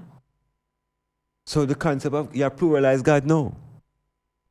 You have just pluralized God. And then they tell you about no plenty God, you know. Them say there's one God. Yeah, that's what. Which is dear God. Yeah, so. And we for follow dear God. Right, so I am saying today, I know, from them days of the plantation, coming through the Civil War, coming through all the things we will discuss, the church has been consistent. It has been the most stable institution within all of these things we will go through. And in that teaching, it's telling you about this one God. And this is what we must obey. Trump said the Bible now should be taught in schools now. Watch me now, you know. Trump said that, you know. And we know what Trump's supposed to represent. So if him a call for the Bible, it make me get more weary now, you know. And those who listening should become more weary. Yeah. About the nature of this book. Yeah. So a little bit more upon this one God thing because. Well, you know, Akhenaten is the man that bring the concept of one God, you know. Akhenaten. Okay. Which have other names. Okay. You know, within the Nile region and things. Yeah. Because in those times, you know, and we are dealing with people don't know that Christianity united Europe, you know. If you look in the Bible, you don't see France or England. Okay. Or Germany. You know, I don't see no real places. No real places. You know, but in Genesis 2:13, and this is not about Christianity. In Genesis 2:13, you see Ethiopia. Yeah, that's a trap by King James to hold our attention and keep African thinking that the book is their history. This is my view of it. Yeah. Them dropping some critical words. Yeah. Will resonate in black people. Right, but they don't follow up on it. So it don't necessary. It don't necessarily follow up. Right. When the they drop Ethiopia, the only other time you see Africa is the songs of Solomon. Right. With Makeda. Okay. Queen of Sheba. Right. So in between that, you know, you don't have thousands and thousands of years supposed to be passing. Black people, we're not dead there. No, we're not dead there. And so that is the trick that they really use on us. You think, say, a black man can say history of him, his people, with the Bible as part of the history? Because I'm saying it is those stories that interrupt our perception of maybe of our own story. Yeah. Because if we accept those stories as real, for example, the word wash away, it means African history wash away too. Right? Yeah. And African history would have to restart in Noah's Ark. I'm saying people maybe not checking it out, but I'm saying it's them thing and maybe stultifying our brain. Right? Because I'm saying the book, that one book that all of us have been given to read, the black man on the plantation in America, black man everywhere from Christianity. How is it this one God book has not allowed us to move beyond the plantation? Because we have not moved beyond the plantation, but we're still holding on to the book. Well, it's a systematic thing. As a historian now, is there African history in the Bible? No. See what I mean now? You said there's no African history in the Bible. But Rasta man, I read the book and I say, them I read African history, them I read history of Africa, them I read about Solomon, them I read about David, and them I call these Moses, them I call this African history. But if you go to the areas, remember, you know, France and Germany and things in the Bible, you know. They say nothing in the Bible. You know, right. No European. No, no Europe. That means say what happened in the Bible have to come from elsewhere. No, the thing is with the Bible now is that the people follow the Bible because they have been told to follow it. They've been told, but not only that. It was the only medium to even learn to read and write. All right. You see that concept of learning to read and write? I am saying the Bible teaches how to recite and memorize. Yeah. We don't learn not how to read and write out of the Bible. Because we don't have the dictionary, we don't have the comprehension, we don't have the tools to help with. Yeah, but so how would you say the words? That may say, I'm not call a reading though. Right. So you remember in the Bible them say the word, them always use the word, you know. Yeah. You know, but even for digress a bit, if you go today to the areas where that's in the Bible, in the so-called Middle East, right? Nobody there didn't name Luke and John and Matthew. Can I ask a question then? Are there any real people that we can make reference to who the Bible make mention to? Real people in history? No. And in those areas, if you go today, I would say there's no Matthew, Mark, Luke, John, and all them. Those have to come from someplace else. Or the imagination. Yeah, or the imagination. Yeah. So the imagination is when them use them own concept and own name, and we follow that. Exactly. No, if you can, if not to say I'm not grading which one is better than the next, but if you go to the original. Original what? Christianity. Yeah. Is a contradiction to what King James Bible said. Remember, give me an example of a point of contradiction. Well, we just say one. Between Matthew, Mark, Luke, and John. Yeah. Contradiction because nobody in them era there. No, up until today, no name Matthew. We don't because of contradiction. Because the story is there. Just maybe the writers them don't name so. Yeah, well, that's the contradiction in my eyes. Okay. You know, because you contradict what was there before. Remember, you replace names if that's the case, you know. Okay. Once you replace a name. That you call in the contradiction? Yeah. Okay. Because it's not the real thing. It's like me, I go give you a different name than what you have. And I try insist. So them call it pseudonym? Yeah. Them call it alias? Yeah. So Matthew Mark, me call them four gunman, you know. Matthew Mark, Luke and John, you know. Me have the man them see me like come and say the OK Corral and Matt Dillon and Two Gun Kid. I saw me see them four characters there, you know. But as a historian, this might sound strange to people that you're suggesting that the characters in the Bible are not historically real people. No. So them certainly didn't have English name. Okay. Samson. Was there a real man named Samson? Historically, who they could fight the lion and broke the donkey that bone and Delilah do that to him and pull on a building by himself? We have no empirical evidence. No empirical evidence of that. All right. That. We have an empirical evidence of Moses. We have someone who them say was born on the Nile, which is Moses, where really what he did is that, because remember, you know. Born on the Nile?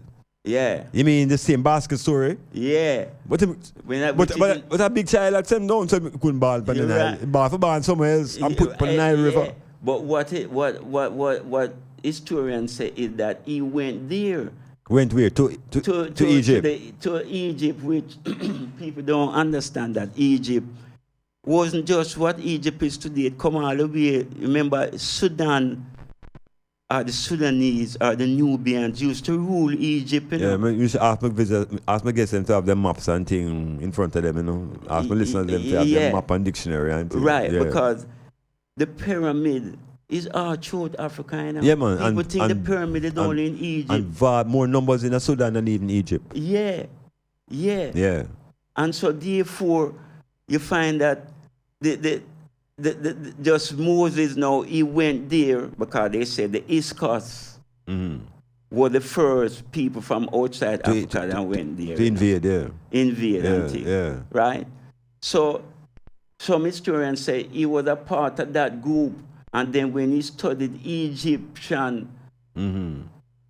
so-called religion and philosophy, then he came up with the idea that, we can switch this around to empower ourselves. No. You see that story there, no? Me have a problem with a historian telling me how much people follow Moses come out, you know. Because you not put no reality to it. Me not see the man lead nobody out, you know. No. I like to get some numbers. But what it is, you know, him go with a mythology because remember, you know. Mine Moses is a myth himself, you know. Moses is a myth, you know. Yeah. And we have him as a real living flesh, you know. Mine is a myth, you know. Well, his name. Yeah. His name. Yeah. Is not Moses because, as we say. Moshe. And a Moshe either. It can't be Moses. No, Moshe. No. It can't be Moses. Right, but people say Moshe. Yeah, but whosoever it is. Yeah. If it is anybody. If it's anyone. Yeah. Whosoever it is. Yeah. Studied the ancient African religion and decide. According to the story, you know, come spend 40 years in the palace, a university, I study. Yeah, well. So him have to have him about 3 PhD when him come out. Well, what him do is just like Thales, the first Greek philosopher, pre-Socratic philosopher. That is by pre-Socratic Socrates. That was by R.A. Raven. If you read even the Greek text, because the Greeks, you know, didn't hide a lot of things, you know. Them hide something, but them acknowledge that them get a lot of them information from Egypt and understand, Ethiopia. so the first the Greeks were Africans, black man. Yeah. The black man colonized them like an island first, you know. Yeah, that is why they want to persecute Socrates. Them say him bring a foreign alien ideology. Yeah. So hold on now. Let us referring to the notion of one God versus many gods. Okay. Because in our lifetime today, we are fixated on the idea of one God. And we get that from our indoctrination ever since. That there's just one God. And there's just one God. But you are suggesting, and you're saying to me, historically, long before Akhenaten, we had the concept of many gods. Yeah. So you don't think, say, the switch from that to that have an impact on how we conduct ourselves? Yeah. Because God, you know, is a spirit, you know. Is a force. Our forces. Yeah, you know, our forces. You understand what I mean? Yeah, our forces. I think we get locked into the singular. Well, yeah, them and the masculine. True. Well, them deal with the singular. Yeah. Because them was able to tie in. You remember the term 1 in 3 and 3 in 1. No, even before that, yeah. I think them got singular for get rid of the woman. Yeah. Yeah. Long before them started about this 1 in 3 and 3, because 1 in 3 and 3 in 1 in the scientists and they know so that in the atom, you know. The 1 in 3 and 3 in 1 concept in a science long before religious world grasp it, you know. Yeah. Right? Fire, water, and air. Yeah. We have the them copy it. Yeah. So all of that it's not the problem. So I'm saying the problem is not about the Trinity, it's about the God being a male and singular. Where now does the female get involved in the deity? So the one God eliminates our female. Well, you go to Isis and Horus now. Yeah, but that concept is not a one God concept. No. At that time, there were still many gods. Right. So how do we get away from this one God concept, which I think significant in holding us in one spot? Metamorphosis. Yeah,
Planning a party, club night out, stage show, a gospel concert, or even a business sales event? Let Stylzfm be a part of your promoting tool. Take advantage of our low-priced promotion packages with commercials, interviews, giveaways, reviews, and much more. We have special offers when you mix and match and bundle your options. Contact us at 876-286-9216 or 439-5160. Stylzfm for the most effective way to exploit your marketing dollar. For complete auto repairs and services, come to Akon Auto Technology, located at 33 Bumble Crescent, Port Antonio, Jamaica. We offer specialist services in wheel alignment and wheel balancing, brake drum and disc rotary servicing, state-of-the-art ultrasonic cleaning and testing of your fuel injectors. We also stock an assorted range of auto service parts, tires, and motorcraft batteries. If we don't have it, we will source it for you. Call us at 876-715-5205 or email akonautotech16@gmail.com. Akon Auto Technology, beyond the typical auto mechanic shop. Are you sick of living an average life and tired of just getting by? Do you want to take your life to the next level? Learn the secrets of the super successful. Listen to Power in a Half Hour with Coach Mark this and every Wednesday night on Stylzfm from 9 to 10 p.m. Learn the habits of the super successful and how to make these habits work for you. Learn to turn your dreams and desires into reality. You can win in the game of life. Let Coach Mark show you how. Every Wednesday night on Stylzfm from 9 to 10 p.m. Business operators, local and overseas. This announcement is for you. Stylzfm is an internationally known radio network with worldwide listeners in over 120 countries. From our studio in Port Antonio, Jamaica, to the ears of the people in your community, our listeners can be your new customers. Stylzfm is an economical, efficient, and effective advertising option for your business. No matter the size of your business, there's always growth potential. Stylzfm provides the customer reach needed to realize that upward movement. So procrastinate no more. Advertising is a must. For more details on how to advertise with Stylzfm, visit www.stylzfm.com or email info@stylzfm.com or call us on 876-518-2399. Stylzfm, the world listens. The views expressed on this program are not necessarily the views of Native Broadcasting Network or Stylzfm.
Yes, we're gonna give recognition to the WhatsApp people. CD, good night. Annette, Duck and Feel. All right, so you're listening and thing. We welcome you to the program. And I have a phone, I have a number that's saying, why you never read my message yet? Boy, that person is easy, you know. So how we know who you is and what is the message? You see, if you're sending in a message, just attach your name to it. So this way I can respond to the message, you know. So say what you're saying now. Know that you have my attention. Yes, 782-8422. Yes, tell me what you really want to say, you know. So we're here. The number is 453-1444. Right, 856 is the front number. 876. Oh, I'll go on tonight. It's 876 453-1444. That's the number. Yes, in studio, my brother here, historian Antonio Asante, aka Baba Blue, coming out of the North American scenario, living there for 4 decades plus, and sharing his insights historically as to where America going and where to reach now.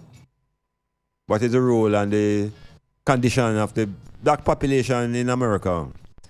And the interest is there because a lot of the people there are not just born there, but there are gatherings of people from all around the world who see America as a place to uplift themselves, improve their family lives, and all of the things that each person basically desires, you know, good shelter, proper food, education, medical facilities. People in Jamaica get sick when they're wealthy, them go to America. Yes, that is how we stay. We rate America to that level. And so it's still a place that is magnetic. It's magnetic. But within that magnetic flow, there are some serious things that the population have to engage in. And the population I'm talking about now is I people who have been there, who cannot, basically, the natives and black man in America, them say can't get deported because they're born there. But when the white system want to deport him, them send him to prison.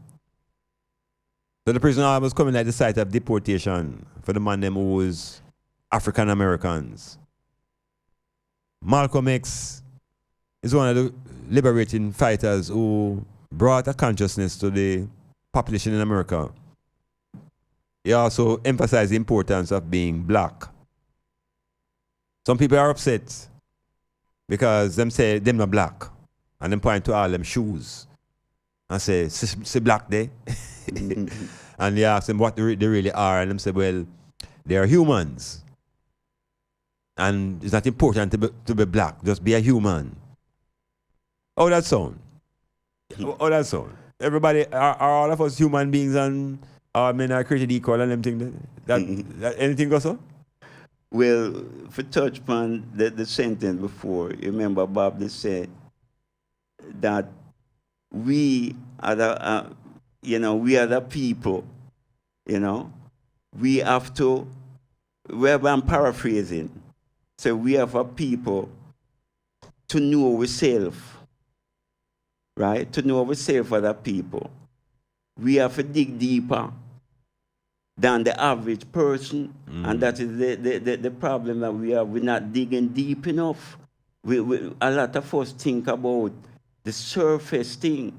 We have to do the work, We have to do the work, The information can't always come to it, We have to do the work. Like when we are talking about and we mention certain books and things. I hope the audience check out those books, Yeah, so man. You don't get just a feed, Yeah. Them say trust and verify. Nothing wrong with that to me, Trust but verify. Yeah. But it take an effort. Yeah. And everything we do. Unwilling, yeah. You remember we were talking about if a car, if both of us are the same car, the same year, the same model, and you is a mile ahead of us, ahead of me, and you going at 80, and I going at 80, I can't catch you. You're a mile ahead of me already, and both of us going at the same speed. It's going to be the same distance. Distance remain the same, yeah. So it always take more work from the oppressed, so-called oppressed, to catch up. sometimes when you mention work, people just shrink, because work is like punishment. And that has been our experience from the plantation days. Right? Slavery was slavery, and then the European tried to call slavery work.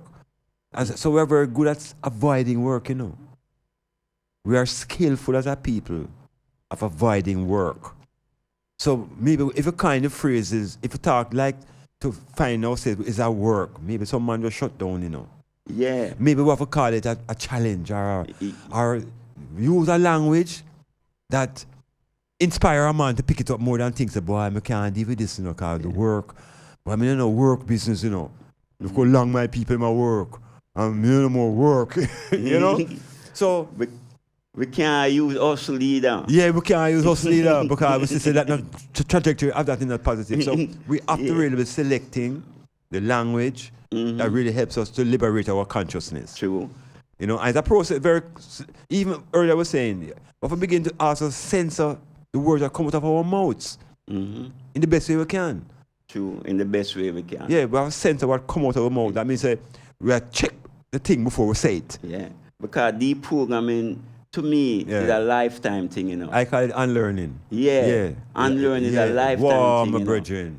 Critical thinking is a lifetime thing. It's not something, critical thinking is not something that you can learn and you can apply it like a formula, Yeah, and that is it. And that is it. Yeah. It's a daily thing as long as you live. Yeah, as long as you live, you have to work and be more critical. Because remember, them always try and move the goalposts. I'm going to tell you. So if you're going to use the same formula last year, this year, yeah, man. You're always going to be behind. So no, the notion now, we're not telling nobody to go work here, sir. I don't know, work. Or hustle. What you have to do is develop an interest in unleashing your own potential. Oh, that sound. Yeah. Yeah. And along that line now, you begin to search for information that can help to transform you. I don't know, work here, sir. Yeah. And our hustle leader. And our hustle leader. Yeah. As a matter of fact, it can be fun. Yeah. It can be a fun thing, because you're actually going to uncover powers where you didn't know you have. Yeah. But now tell you, say you can't fly yet, No, but serious thing. But let us reflect again a little bit now on the point before we get into this diversion about the feminine principle. And my argument is that as a race of people who have been enslaved and locked into a indoctrination from Sunday school before we reach basic school. And that indoctrination informs us that the female is a source of evil. The indoctrination through the stories where we get tells us evil enter the world through a woman. It tells you a woman cannot be trusted. It tells you that a woman is almost the worst thing, but the matter you can't live without a woman. No, as black man, the concept we have as of the female, I am beginning by saying it's not a woman. First of all, female is a principle. And that principle exists not just in what we call human beings, but in nature. There are female plants, there are female animals. Female is a principle. And that principle operates along certain laws and behavior. Now, if we, as black men, see our female as an object, yeah, then the unity we we're talking about is an illusion. Because the unity begins with the male and the female. Yeah. Well, the division, the division start with the family. That is why. It start with the male and the female because they make the family. Yeah. So where the division begin, not even with the family, it begin with the male and the female. Right, which will make up the family. But we can't jump on the family yet. How do we heal the drift between the male and the female? Because if we don't heal the family, we're splintered already, Yeah, well, you said earlier, the female don't get the respect. None at all. Yeah, because the same set up people who set up things. Them say if them divide the black man from the black woman. It done. Yeah. It done. Yeah. So half of our work should be getting the black man and the black woman together again. Yeah. No, if we're not talking about work or hustle again, you know. But if you check African society, you find that the woman, all right, for example, the woman in you ever hear about the Queen Mother?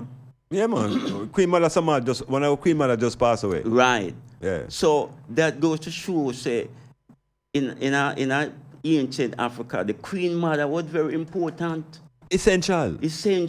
All right. So that a part of them divisionary tactics. And you mentioned earlier, even maybe I think off air, about the whole matriarchal framework. Matriarchal. Right, and matrilineal systems. Yeah. Where the female at the centerpiece. Yeah. All right. So now, we know that was what we have before we get the invasion. Mm-hmm. Today, we don't seem to have that. No, the matriarchal society shrunk tremendously under colonialism because that wouldn't serve their purpose. And so by making the man the focus, it creates the division. Well, nothing. I agree. Some division. Yeah, and I'm saying today, I know the way them teach us to us through the Bible as the one book. The female is not even. It's like she's not even a part of the unit.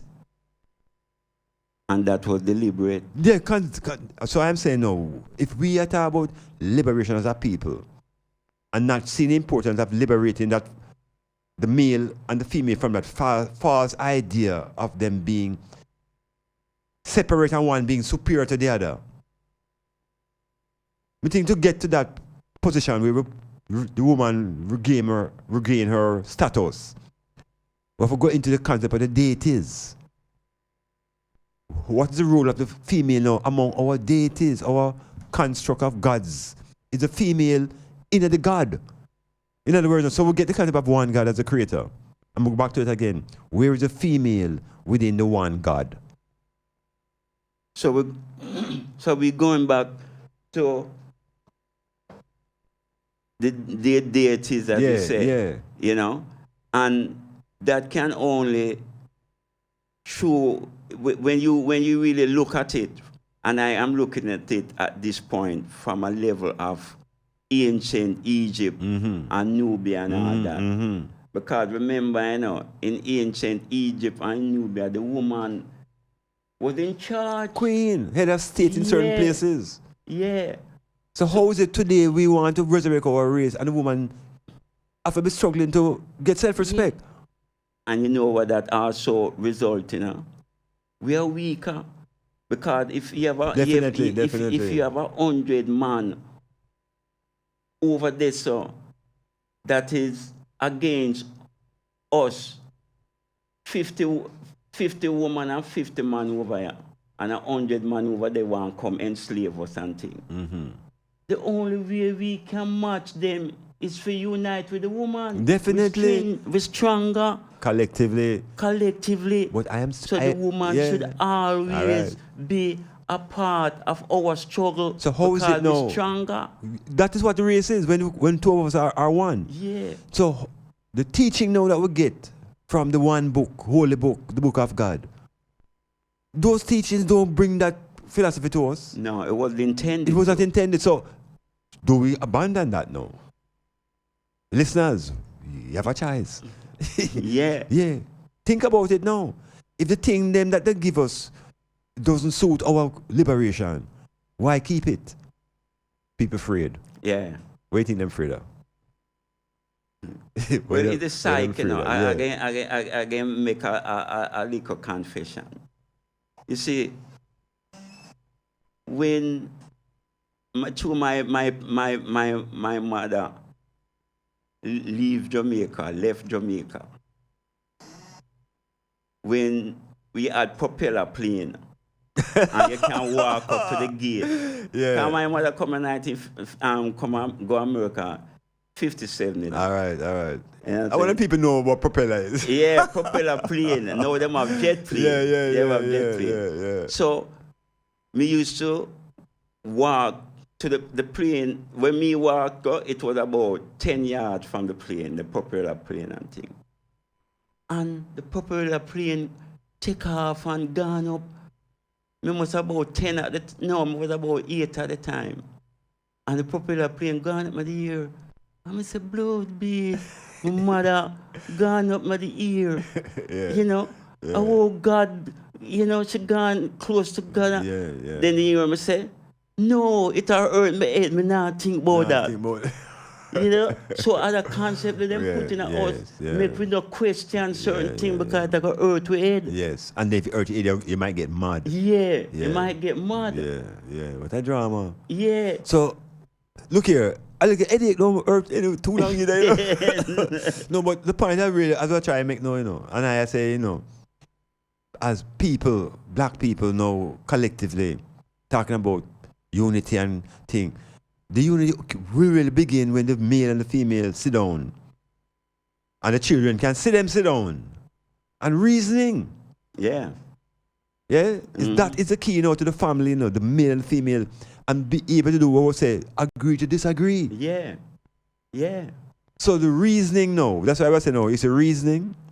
Rasta man from them time, they, you know, spent hours upon hours, you know, reasoning, you know. Yep. Because it brings clarity to your understanding, you know. So if we can develop amongst ourselves and have interesting topics for reason about, because the alienation to the female, it extreme. Yeah. To the point wherein a man will tell you say him is superior to the female because the Bible say man has been given dominion over all things. And she's just one of those things. What I have to say about that? How work out that? Them say a man, let's say a man say, boy, me superior to a woman. Yeah. You know my question to him. And them say, woman is inferior. So me say, how can you say you superior when you come from an inferior being? Something no right is? Something no right. If your mother inferior, then you gotta come inferior too. So you can't be superior and your mother inferior. So we have to begin to abandon them talk there about man superior to woman. Yeah. Black man have to get the conscious realize that don't apply to our cultural framework. No. And shouldn't. And then I'm gonna say no. The children, because them learn through observation and vicarious experiences, just by how the male and the female flex, them pick it up. Yeah. So the struggle now that we seem to inherit with this idea of head of the household now.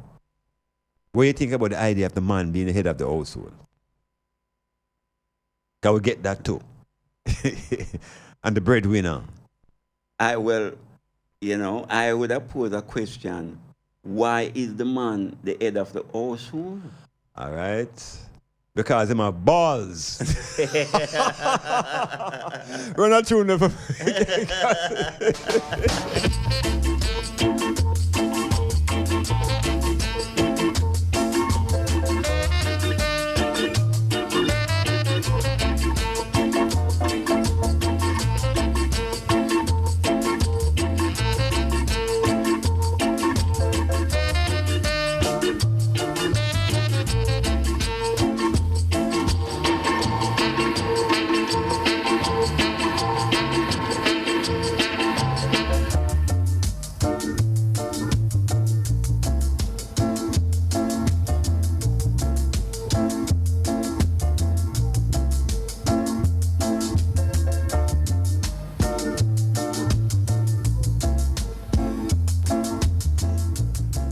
metamorphosis, keeping links with the outer world, you know. Even though remember Bridging in here having us a chatting, we know that we're not talking to ourselves. So I have to hear up those who have found the time to respond on the WhatsApp. The number is 876-4531-444. And you can also communicate through the text Send your voice, your message, and tell us what you think. So we hear somebody saying good night, and they always listen to the show, and they enjoy it a lot. They have learned more about our history things I never knew or heard about before. Keep it going, my brothers. Blessings. Yeah, there's no name there. So, you know, say, it's always better. Who that? Cheryl? Are you that, Cheryl? all right. Irie. And of course, Tris. Always for work, eh? But you're tuning in. Tris says she gone upstate, go work. Someone said just so you're good while they want you, man. Yeah, you have talent. Yeah. And Ian in Calgary. Well, good night. I'm saying nice program. Interesting topics. Eat up all the ones in Canada, in Toronto, Kasha Blak, John C. My friend who bring the cologne and give me, you know, Juicy Max. Yeah, you know, eat up ones and give thanks for the link. The person who said I never read the message yet, send your message again and tell me your name. Yeah? So we can get you involved in the say. Yes, Baba Blue. Time I go through and we're moving. We have almost final half an hour. So you go, you know. Yeah. The issue of children, females. No. Return to North America now. Because the black man in America, we try to help people to find ways to solve their own intellectual, psychological issues. But at the collective level now in North America, where for the first time we have a gangster in the White House. Right? A gangster who coming from a family whose parents were slaveholders. Immigrants and slaveholders. Because in the 18, Trump grandfather would be 1870s. Or must him father. Well, him father. Trump father. Yeah. Which is really Drumpf. Yeah. And them change it. Because people don't know a lot of people, Europeans from the East, Eastern European, when them go to America, them change them name for conform. It's like to the English, get yeah. Get them American sounding name. And people don't know that Trump mother is Irish, you know. And she used to work domestically. So, to show that he against immigration is a contradictory thing because 2 of his 3 wives were immigrants. And I'm saying he's not against immigration. He's against black people coming into the country as immigrants. Black immigration. Oh, you can remember that? Hispanic. Yeah, so Chinese. Yeah, man. Make up specific about what is it him don't like. Yeah. Because when the people coming from Albania and coming from the deeper part I want those, he says. Okay, all right. So when I mix the words, you know, the man not fighting immigration, you know. The man that fight black people and Latin American people coming into his country. Yeah, his country. That the natives have abandoned. No have no more say. Them never ask them, the native. When them come, it's with gun and just take what them want. And rum. Yeah. You know, just take what them want. All right. So now, the trajectory of America, the leadership. I was introduced to American leadership not historically by the men we mentioned, Lincoln and things. Me didn't know Kennedy. Me conscious when Kennedy in the White House. Right? So 60. I can 1960 I'm going, right? So me can speak of American presidencies in my time from Kennedy forward. And most of us who are in my time and thing, and that's what we know. Of course, yeah. You know, some people don't know about. Remember MacArthur and. Yeah, some come on before, you know. Yeah, right. But I didn't know one. Yeah, but the presidency of the United States, the global standard was being set by America as the Western power, and so the American democracy and the behavior of the White House became the symbol of truth and freedom and pursuit of happiness and this whole thing, you know? And I think the world accepted that perception. Kennedy even know, get a gunshot. All right. So the democracy... And his brother. Hold on, we didn't read Robert yet. So the democracy, we see that the violence is not strange. to a democratic society like America, because they use violence to remove them president. Right? I know me make up that, you know, it happened. Throughout the history. Yeah.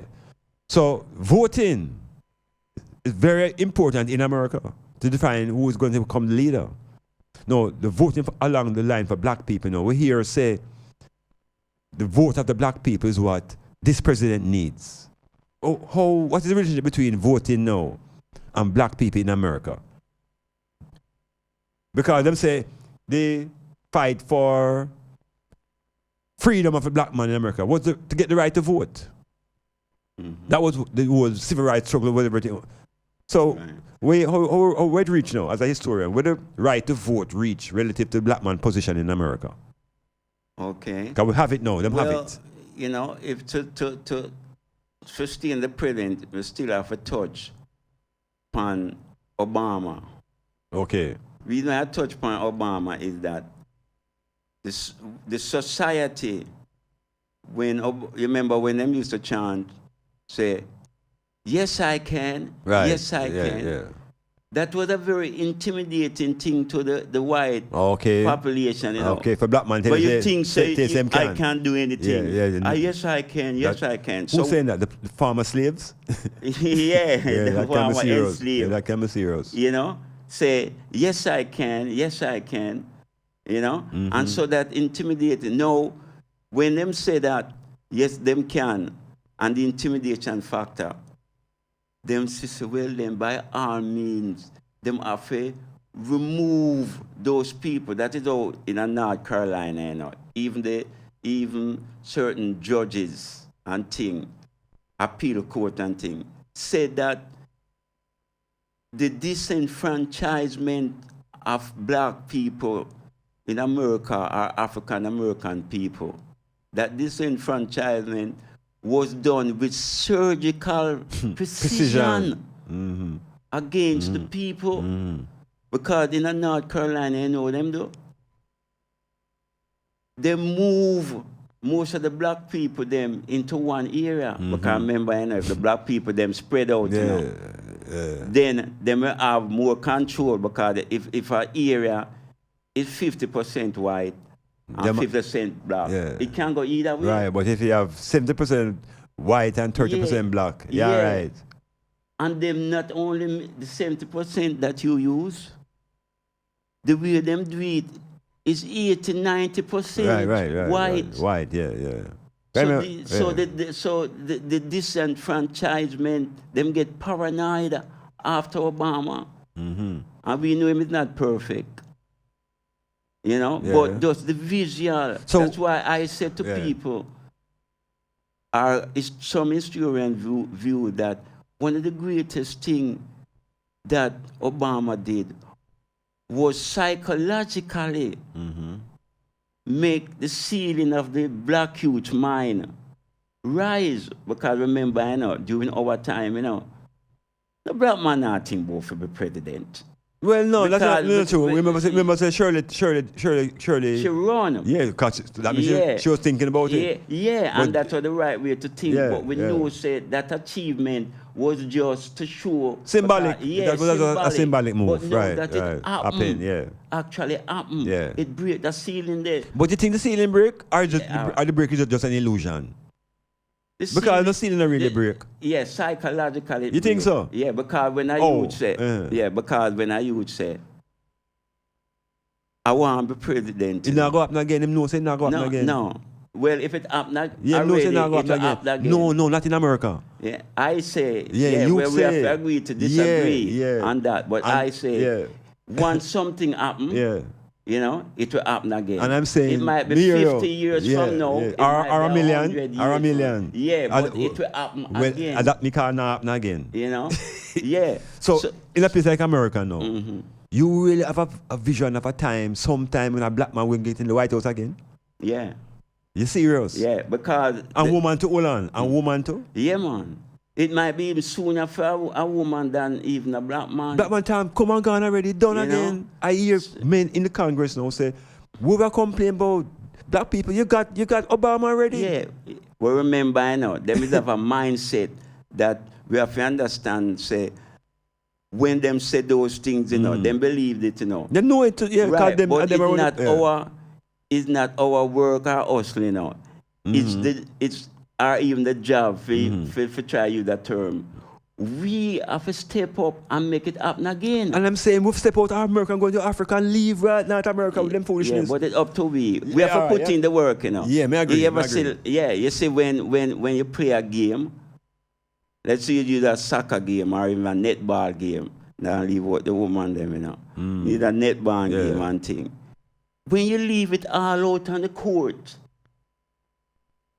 is the greatest thing because you put in the max. You go that far short, Yeah, and you see the man who control the laws and the rules of the game. You could have put out all you want. You could have can't go certain point because them control the rules and the laws. Yeah, but remember, the geographic and the population in America has changed, That is why the immigration problem becomes so poor. But in that change to increase the number of black people there, that change not taking place. Increase the number of Latinos in particular. White. Remember, the white supremacy we are dealing with, and the white supremacist people, anything that can break the whole. Exactly. Them are struggling, and I'm saying to you, them struggle no longer with the black thing. It's the Latin them fighting now. Yeah. So because them say we get our time already in the White House, and that the white man them say.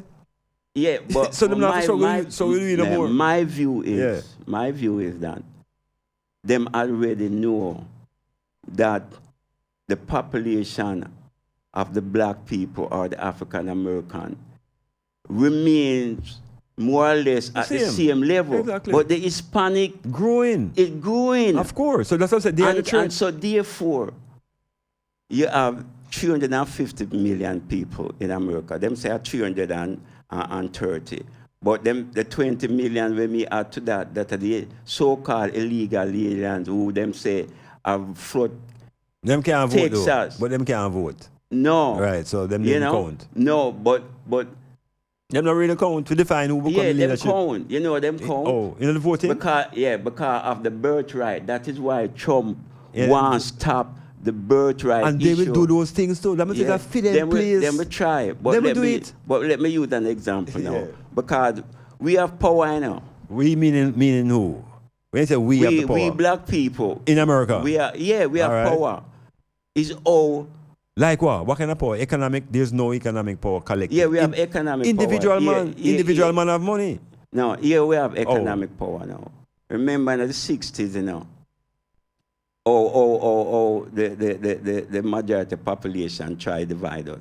In the 60s, when I was in the struggle, quote unquote, we used to have a thing named Black Solidarity Day. And we used to have a thing that buy black. Because the amount of money, even though the white population is get 13 times the salary of African American, right? You find, say, our collective money is greater than the budget of England, but we don't spend our money wisely. You know what I'm saying? So where's the power then? There's no power then. Yeah, if we don't shop with them, our money them use. Yeah, but where's our power? That's going from the 60s that about, From the 60s, black man have been spending the money in other ethnic communities. But is that we're supposed to work on? But where's our power? You tell me, say black man in America have power. I say, what kind of power? Where then? Yeah, we have economic power. So where? But we don't use it. Use an example. Give me an example of economic power. Use the power. example again. Yeah, ooh. 2019, no, go back to 1960. No. 2019, Tell me the example again. Yeah. First of all, I'm going to mention, say, the amount of money that we have is more than the budget of England. But that's not power. That's just money. No. That's just money. No. First you have to identify what you can use as a weapon. Whether it succeeds or not, the first thing you have to do is identify the resources. Has that been done? Has that been done? Black man in America identify them resource and them power? A lot of them. But and I'm telling you, so collectively, there's no power in them. Show me, okay, politically, black man have power? In the States, For example, let me just tell you earlier. In the states, in certain states. Individual in certain states, yeah. But I'm saying collective, yeah, but then if a man don't live in a state then. But you have to start with one state, you know. Virgin. You have to start with one state, you know. They allow black people to start in certain places and then them shut it down in certain places when they're ready. Well, what do you think? Them retreat, them recall laws. I see them make laws and repeal them. You remember me used North Carolina a while ago? Yeah. Me used North Carolina a while. You want to address that? No, seriously, yeah. No, we use that thing like North Carolina. Where them the state or the state? The state of North Carolina. Or them use surgical precision for remove certain things. Check our next state, which is New York. New York now had some agenda, whereas they might try to pass certain laws, certain words, and the white people then block it. Right? When the last election come, the black people was the head of the Senate, the state Senate, and the state assembly. By having that, and the majority, they use that opportunity to change and make certain laws. Yeah, that to me is some superficial thing. That's not power. No, but me living... It's power to me, for black man in America, yeah. it's power to ability to change the structure that they're into. Change that, what we call white superstructure. That to me is... let's put it this way. Let's put it this way. If you want to say... Military? We don't have no military power. No. If you want... All right. We don't have no military power. Look at the number. Yeah. We can't use military power. That's why I'm saying... We don't know. Yeah, right. Only power we have is sporting power. To me, the only power black man in America is sporting power. My view on it is... The economic power. All right. Like, for example, the Jews, them. The white majority don't like the Jews, them, you know. Irrespective, but they have power. Because they control the banking system and education system. What does the black man control in America to give him power? Them get them money. Everybody, Iman, listen. Everybody, you know, need money, you know. You see, all right, you see where we say... But money by itself alone is not power, you know that? No, we're going to use money, but hear this. That's why I say identify money, you know. Yeah. When me study and how me live it there, me come to the conclusion that it's only money can get we out of it because it's the only thing we can impact it going back to the Jews, them. We give them our money, you know, them say that America and that this is research and thing. Them say, you know, in our neighborhood, when we get pay, you know, the average black man get pay in America. The money stay in the community. That's what I feel was, if so long. Yeah. But in the white community, it turn over. That is why I identify it, in my view, as money is the way where we can get certain leverage. Now, if you are talking now about change, power is what makes change. If you are power make change. Yeah, if you are talking about that now, you have to deal with now the population. What them say is that by certain by say, what them say 2030 or 2050.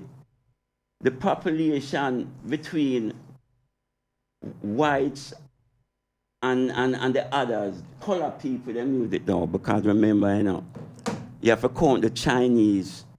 Unity is strength, you know. You say we are talking about unity strength. Brethren, what is this power black man have in America? Them not united. Money. How? Because with so much poverty, most black people see me. Black people have so much poverty in America and them have the money too. No, the money passed through our hands. That is what all it does. All right, let me use that example. You're right. In New York. You're right. Just like Jamaica, money just passed through the hands. Right. But you see in New York, where me come from. I like that. You know? Hold on. New York you come from? You come from New York. I You're like gonna that. fly down. Hold on. Hold on. We're gonna run down. Good night. Fly down. So the plane never fly up. It come down. What goes up will come down. Unless we're in a deep space. Good night, D. All right, these are regular listeners, you know. D said, can you give me an opinion on being perfect? Is perfection a negative attribute to have? Well, it's true, makes the perfect, that kind of mathematical framework, no, you know. Don't know, maths means the perfection, you know. What do you think? Say that again. It's only maths means the perfection. Because 2 plus 2 equals 4, that is perfect maths. The perfect answer. I don't know where else in the world, in which dimension, perfection exists. No, then we are go forward to nothing is 100%. Remember with that? No. Perfection. Yeah, but perfection. What is that? You are trying to say it's 100%? Perfectly. Right. Then which 9 is impossible. No, man. 4 and 4 is equal 8. No, that is perfect. Well, that is numbers. We are talking about human. That may I say to you now. So, I mean, it's a perfection except in numbers. So in human behavior, to me, it don't exist. No, it's not going to be no perfection. So when a man said to you now, boy, you can't blame me no, because I'm not perfect. I don't rate them statement there, you know. No, it's a reaction statement. It's a man, the man hide from a failure. It's a failure. It's when you fail and you don't acknowledge say you fail, you talk about you're not perfect. Yeah, it's a cop out. That is a legit view. It's a cop out, because nothing is perfect. That is a legit view. But you see the Christian teaching, you hear that there's a perfect man. Yeah. So we have the concept. But you know, real. Yeah. But no man is perfect. But going back to examples of economic. What about John Hanson? John Hanson was one of the early presidents. He did not serve a long time as Obama, but he was a president. You know, the 4 black man who was president before the Constitution formed.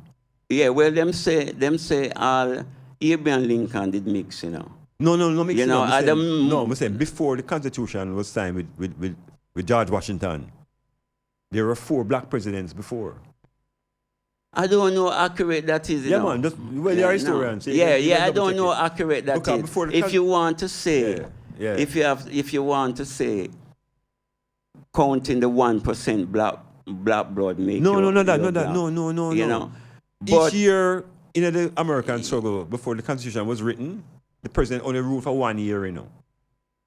For the first 4 years before the Constitution was written. You see, before the Constitution, I not say entities not exist before the Constitution. No, entities, I mean offices. Office. Yeah, man. It is my view, and it can be debated or whatever. Is that there was no black president after 1775. After, but these are before. Right, so that is the idea is what I'm before. Right, so I don't recognize the U.S. before 1975 because it was war. You mean 1775? Okay, yeah. I don't recognize anything before 1775 because you know. Before that, it was just war and strife. Yeah, but I'm saying. So, under those conditions, you can stretch it to say, well, for a year, a black man was in charge. No, not a such thing. No, not a such thing. The historical, you are a historian, you know. Yeah, but the historical record show. Yeah, but I'm telling you my periods. view. Yeah, we know. Yeah, I'm telling you. But history is there still, you know, separate from your view. Yeah, and my view based upon my studies and research. I only recognize America. Why? So why ignore the first 4? They say America never existed. I ignore before 1775 because it was war and strife and whatever happened. A black man might have did rule. No, but you're a historian. You have to, we know what happened, man. But what may I say? Of all the historians when me read and study and think. Me never hear that. All right, well, I suggest you check that. You know, well, if you tell me, and the reader, maybe the reader can send me the. Man, I can show you the links, man. No, but later on, I can show you something. You know, no, send me the book. That's what I'm saying. The links, the books. Yeah, the book link. Right. But my view is, and a view of other historians, is that America exists as an entity after 1775. So me now go, believe what the point. I understand your perspective. Yeah. So this person was saying, CMD, agree that Obama opened a lot of young minds.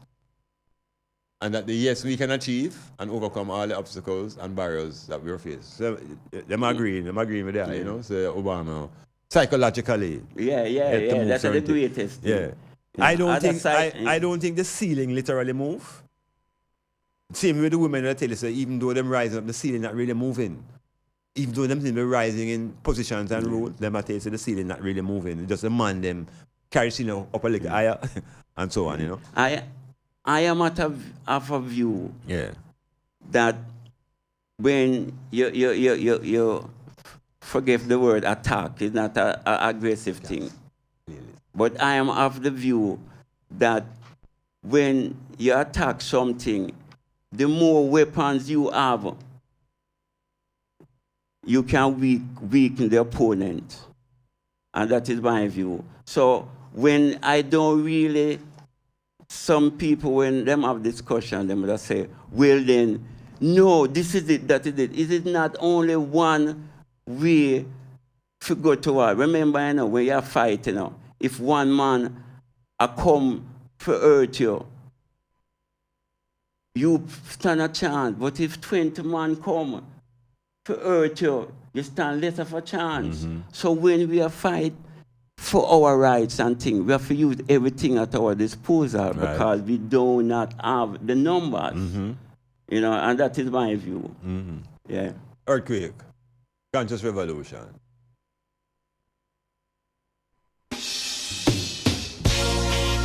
Arise, arise, each and every Rastaman.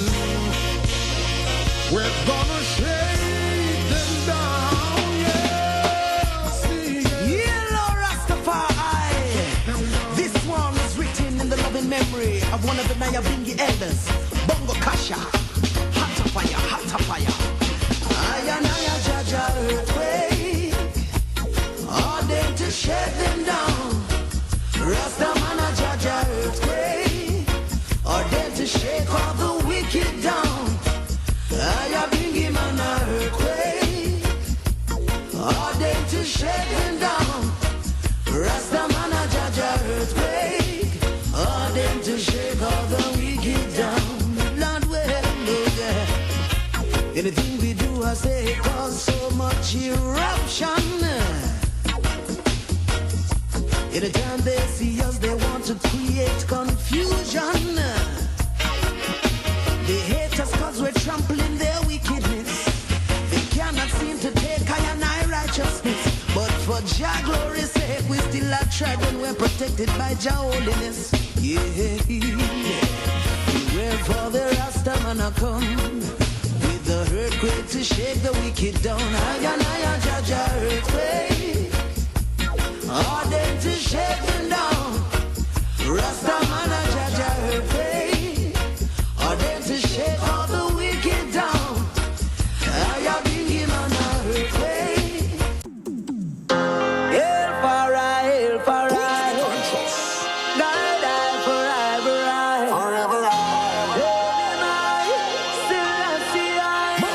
Still this is a conscious revolution.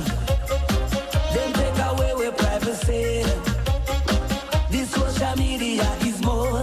I'm telling you. More than a means to distract and confuse. You could have come from there, could have come from far. White like a snow, could have black like tar. No matter if you're righteous or you're bad like Escobar. I tell you, they have control over you. Boy, don't listen to the media, them. Don't take sides, don't take bribes, just be wiser men. Them and those that come around and make promises. Promises that turn out to lies. This is a conscious revolution. Conscious revolution. They take away with privacy. They take it away. This social media is more. I'm telling you. More than a means to distract and confuse. This is a conscious revolution. Revolution. They take away with privacy. This social media is more. Yes, the metamorphosis is rolling through in a different mode. We're actually in the final 5-10 minutes of the program.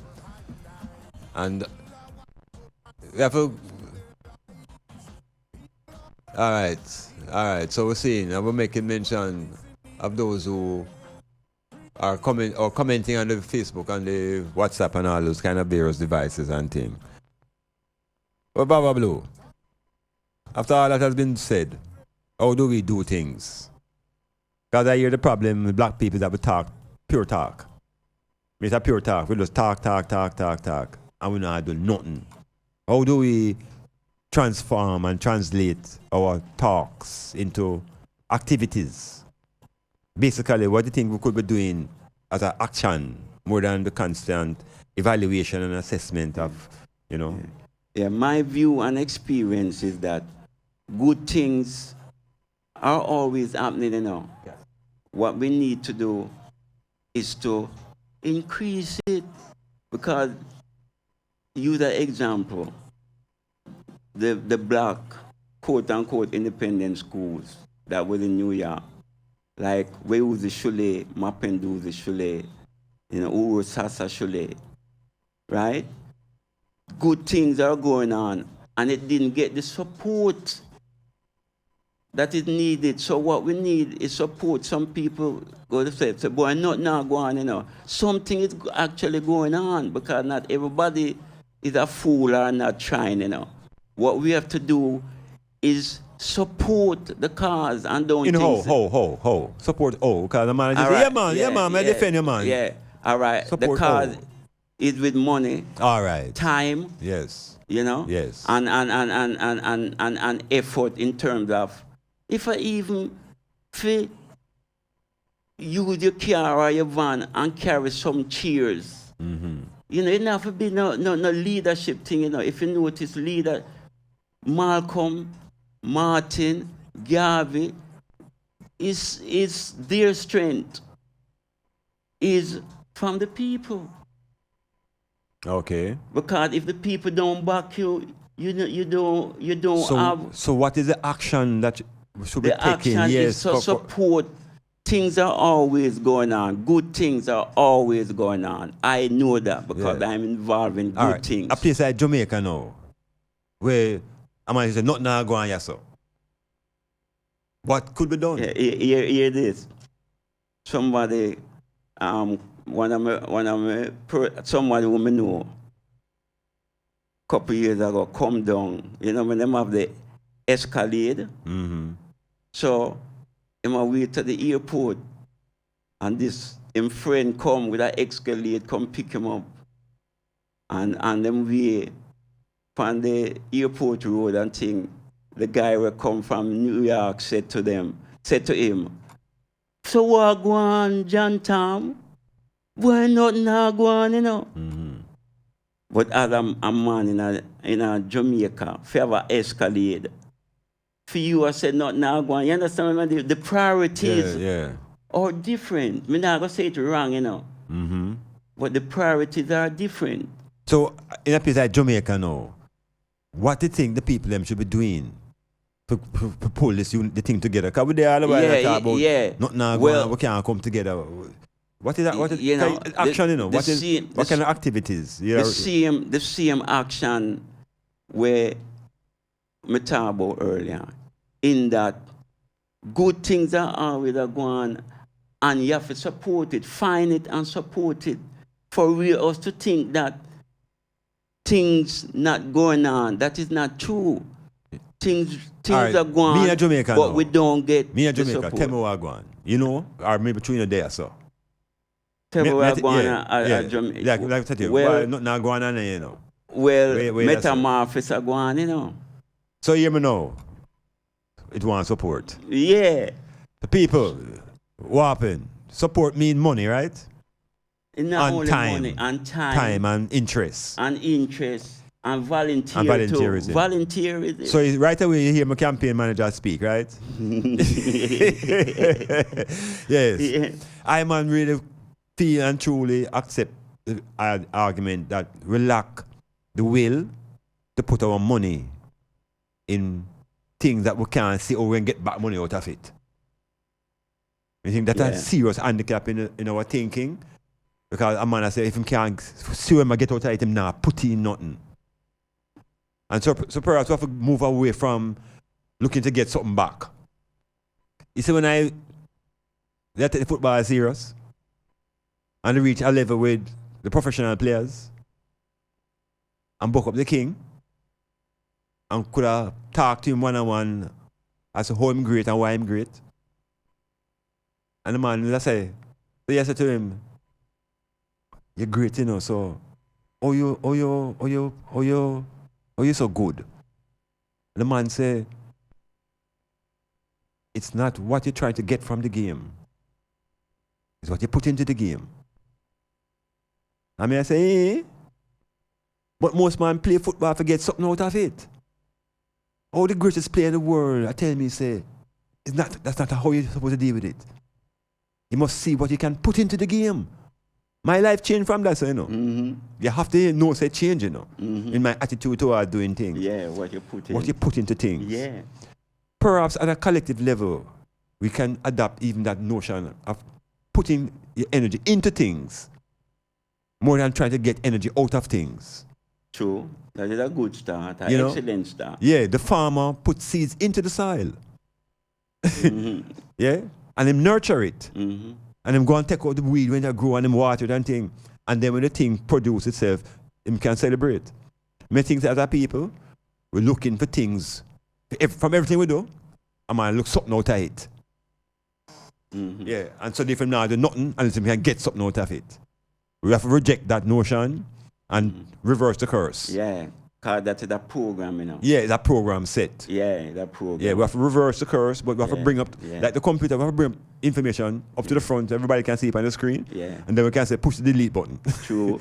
And where the people have to remember that common sense can lead to critical thinking. Yes, yeah. It's not a direct route all the while. No, yeah, it can. It can, lead. yeah. But common sense too has become rare, you know.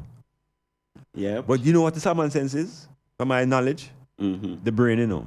Yeah. You see the five senses, where them say, all we have, a man can lose some of those senses, you know. Yeah. You can lose the sense of smell and the sense of hearing. But you see the common sense is the brain, which is the power of thinking. And you're always thinking. And when you're asleep, your brain will function on a thought level. So at them areas, you know, we want to resurrect.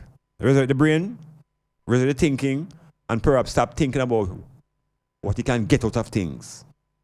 You're in a relationship, change around the notion of what you're trying to get out of a relationship and see what it is you are putting into it. Yeah. Yeah, you have a woman, no matter worry about where you get from her.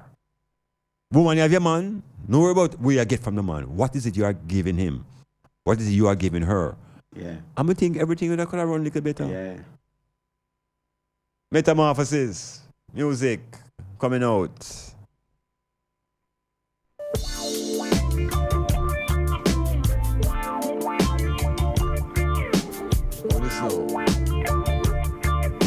When I speak of the difficulty I have as a female in this land, oh, that is just Hallelujah. Skanking, grooving. Help me, Jaja. Yeah. Skanking, grooving. Under pressure. Yeah. Skanking, grooving. Under the pressures of your life and it tough. No stay down, mama, time pick it up. No bother with the down, full style, strictly up, full vibes. I pick it up when the bills, them, the rent and the mortgage due. Yeah. When me chalice, when your best friends are gone and it's only you. Yeah. Like up a split, turn up the music. Skanking sweet, everybody wanna feel like free. Forget your troubles and the rock. Yeah, we're skanking sweet out of the Metamorphosis. I want to heal up Yahani. Yahani has sent a message. Whole heap of things she's saying. But she say, in essence, you think we can read that right? She says, it is sad that she have to almost demand the respect the women. In other words, she's talking about women. Let me read it. Read it. She said, when I speak of the difficulty I have as a female on this land, all that is left is for men to roll their eyes at me. Sad that I have to almost always demand respect they expect from me. So I'm called miserable, uptight, militant, and too pretty to be so serious. But I'm not here to be pretty. I not change. I fully appreciate you speaking of woman in this light. It seems to almost take a man to tell them something their ears just can't tolerate coming from a woman. Okay, please keep touching on that as you have been. Love and light. Yahani. Yahani, your message get global. Yeah, we appreciate of this input. It's a females, anytime that race of people called females and the race called the males recognize that they are interdependent and not what them call opposite. Mm-hmm. That's another trick, you know. Yeah. Man and woman is opposite. We are complementary beings. Yeah. So we see when we say I broke down them fast, teaching them, it's going to be sweet. Skanking sweet done. Go to my engineer. The biggest of foes, once the closest of friends, but you know how it goes. Oh, the fake will pretend. Some will shake off your hand and break bread in your house. Soon as you turn your back, them will run up on your spouse. Some will say you're no rat, and you jump in a Benz. Like so, Baba Blue, you have a few words to wrap up our session. Yeah. Well, I don't want to use it's a pleasure, you know, because I know you're the man you will. But give thanks to everyone, and I'm glad for the reasoning. And just find an organization and support them. And where we see it go now? Yeah. Right. Yeah. Peace, prosperity, positivity, metamorphosis. Iman Blak. Out. Social living is the best. Do you know social living is the best?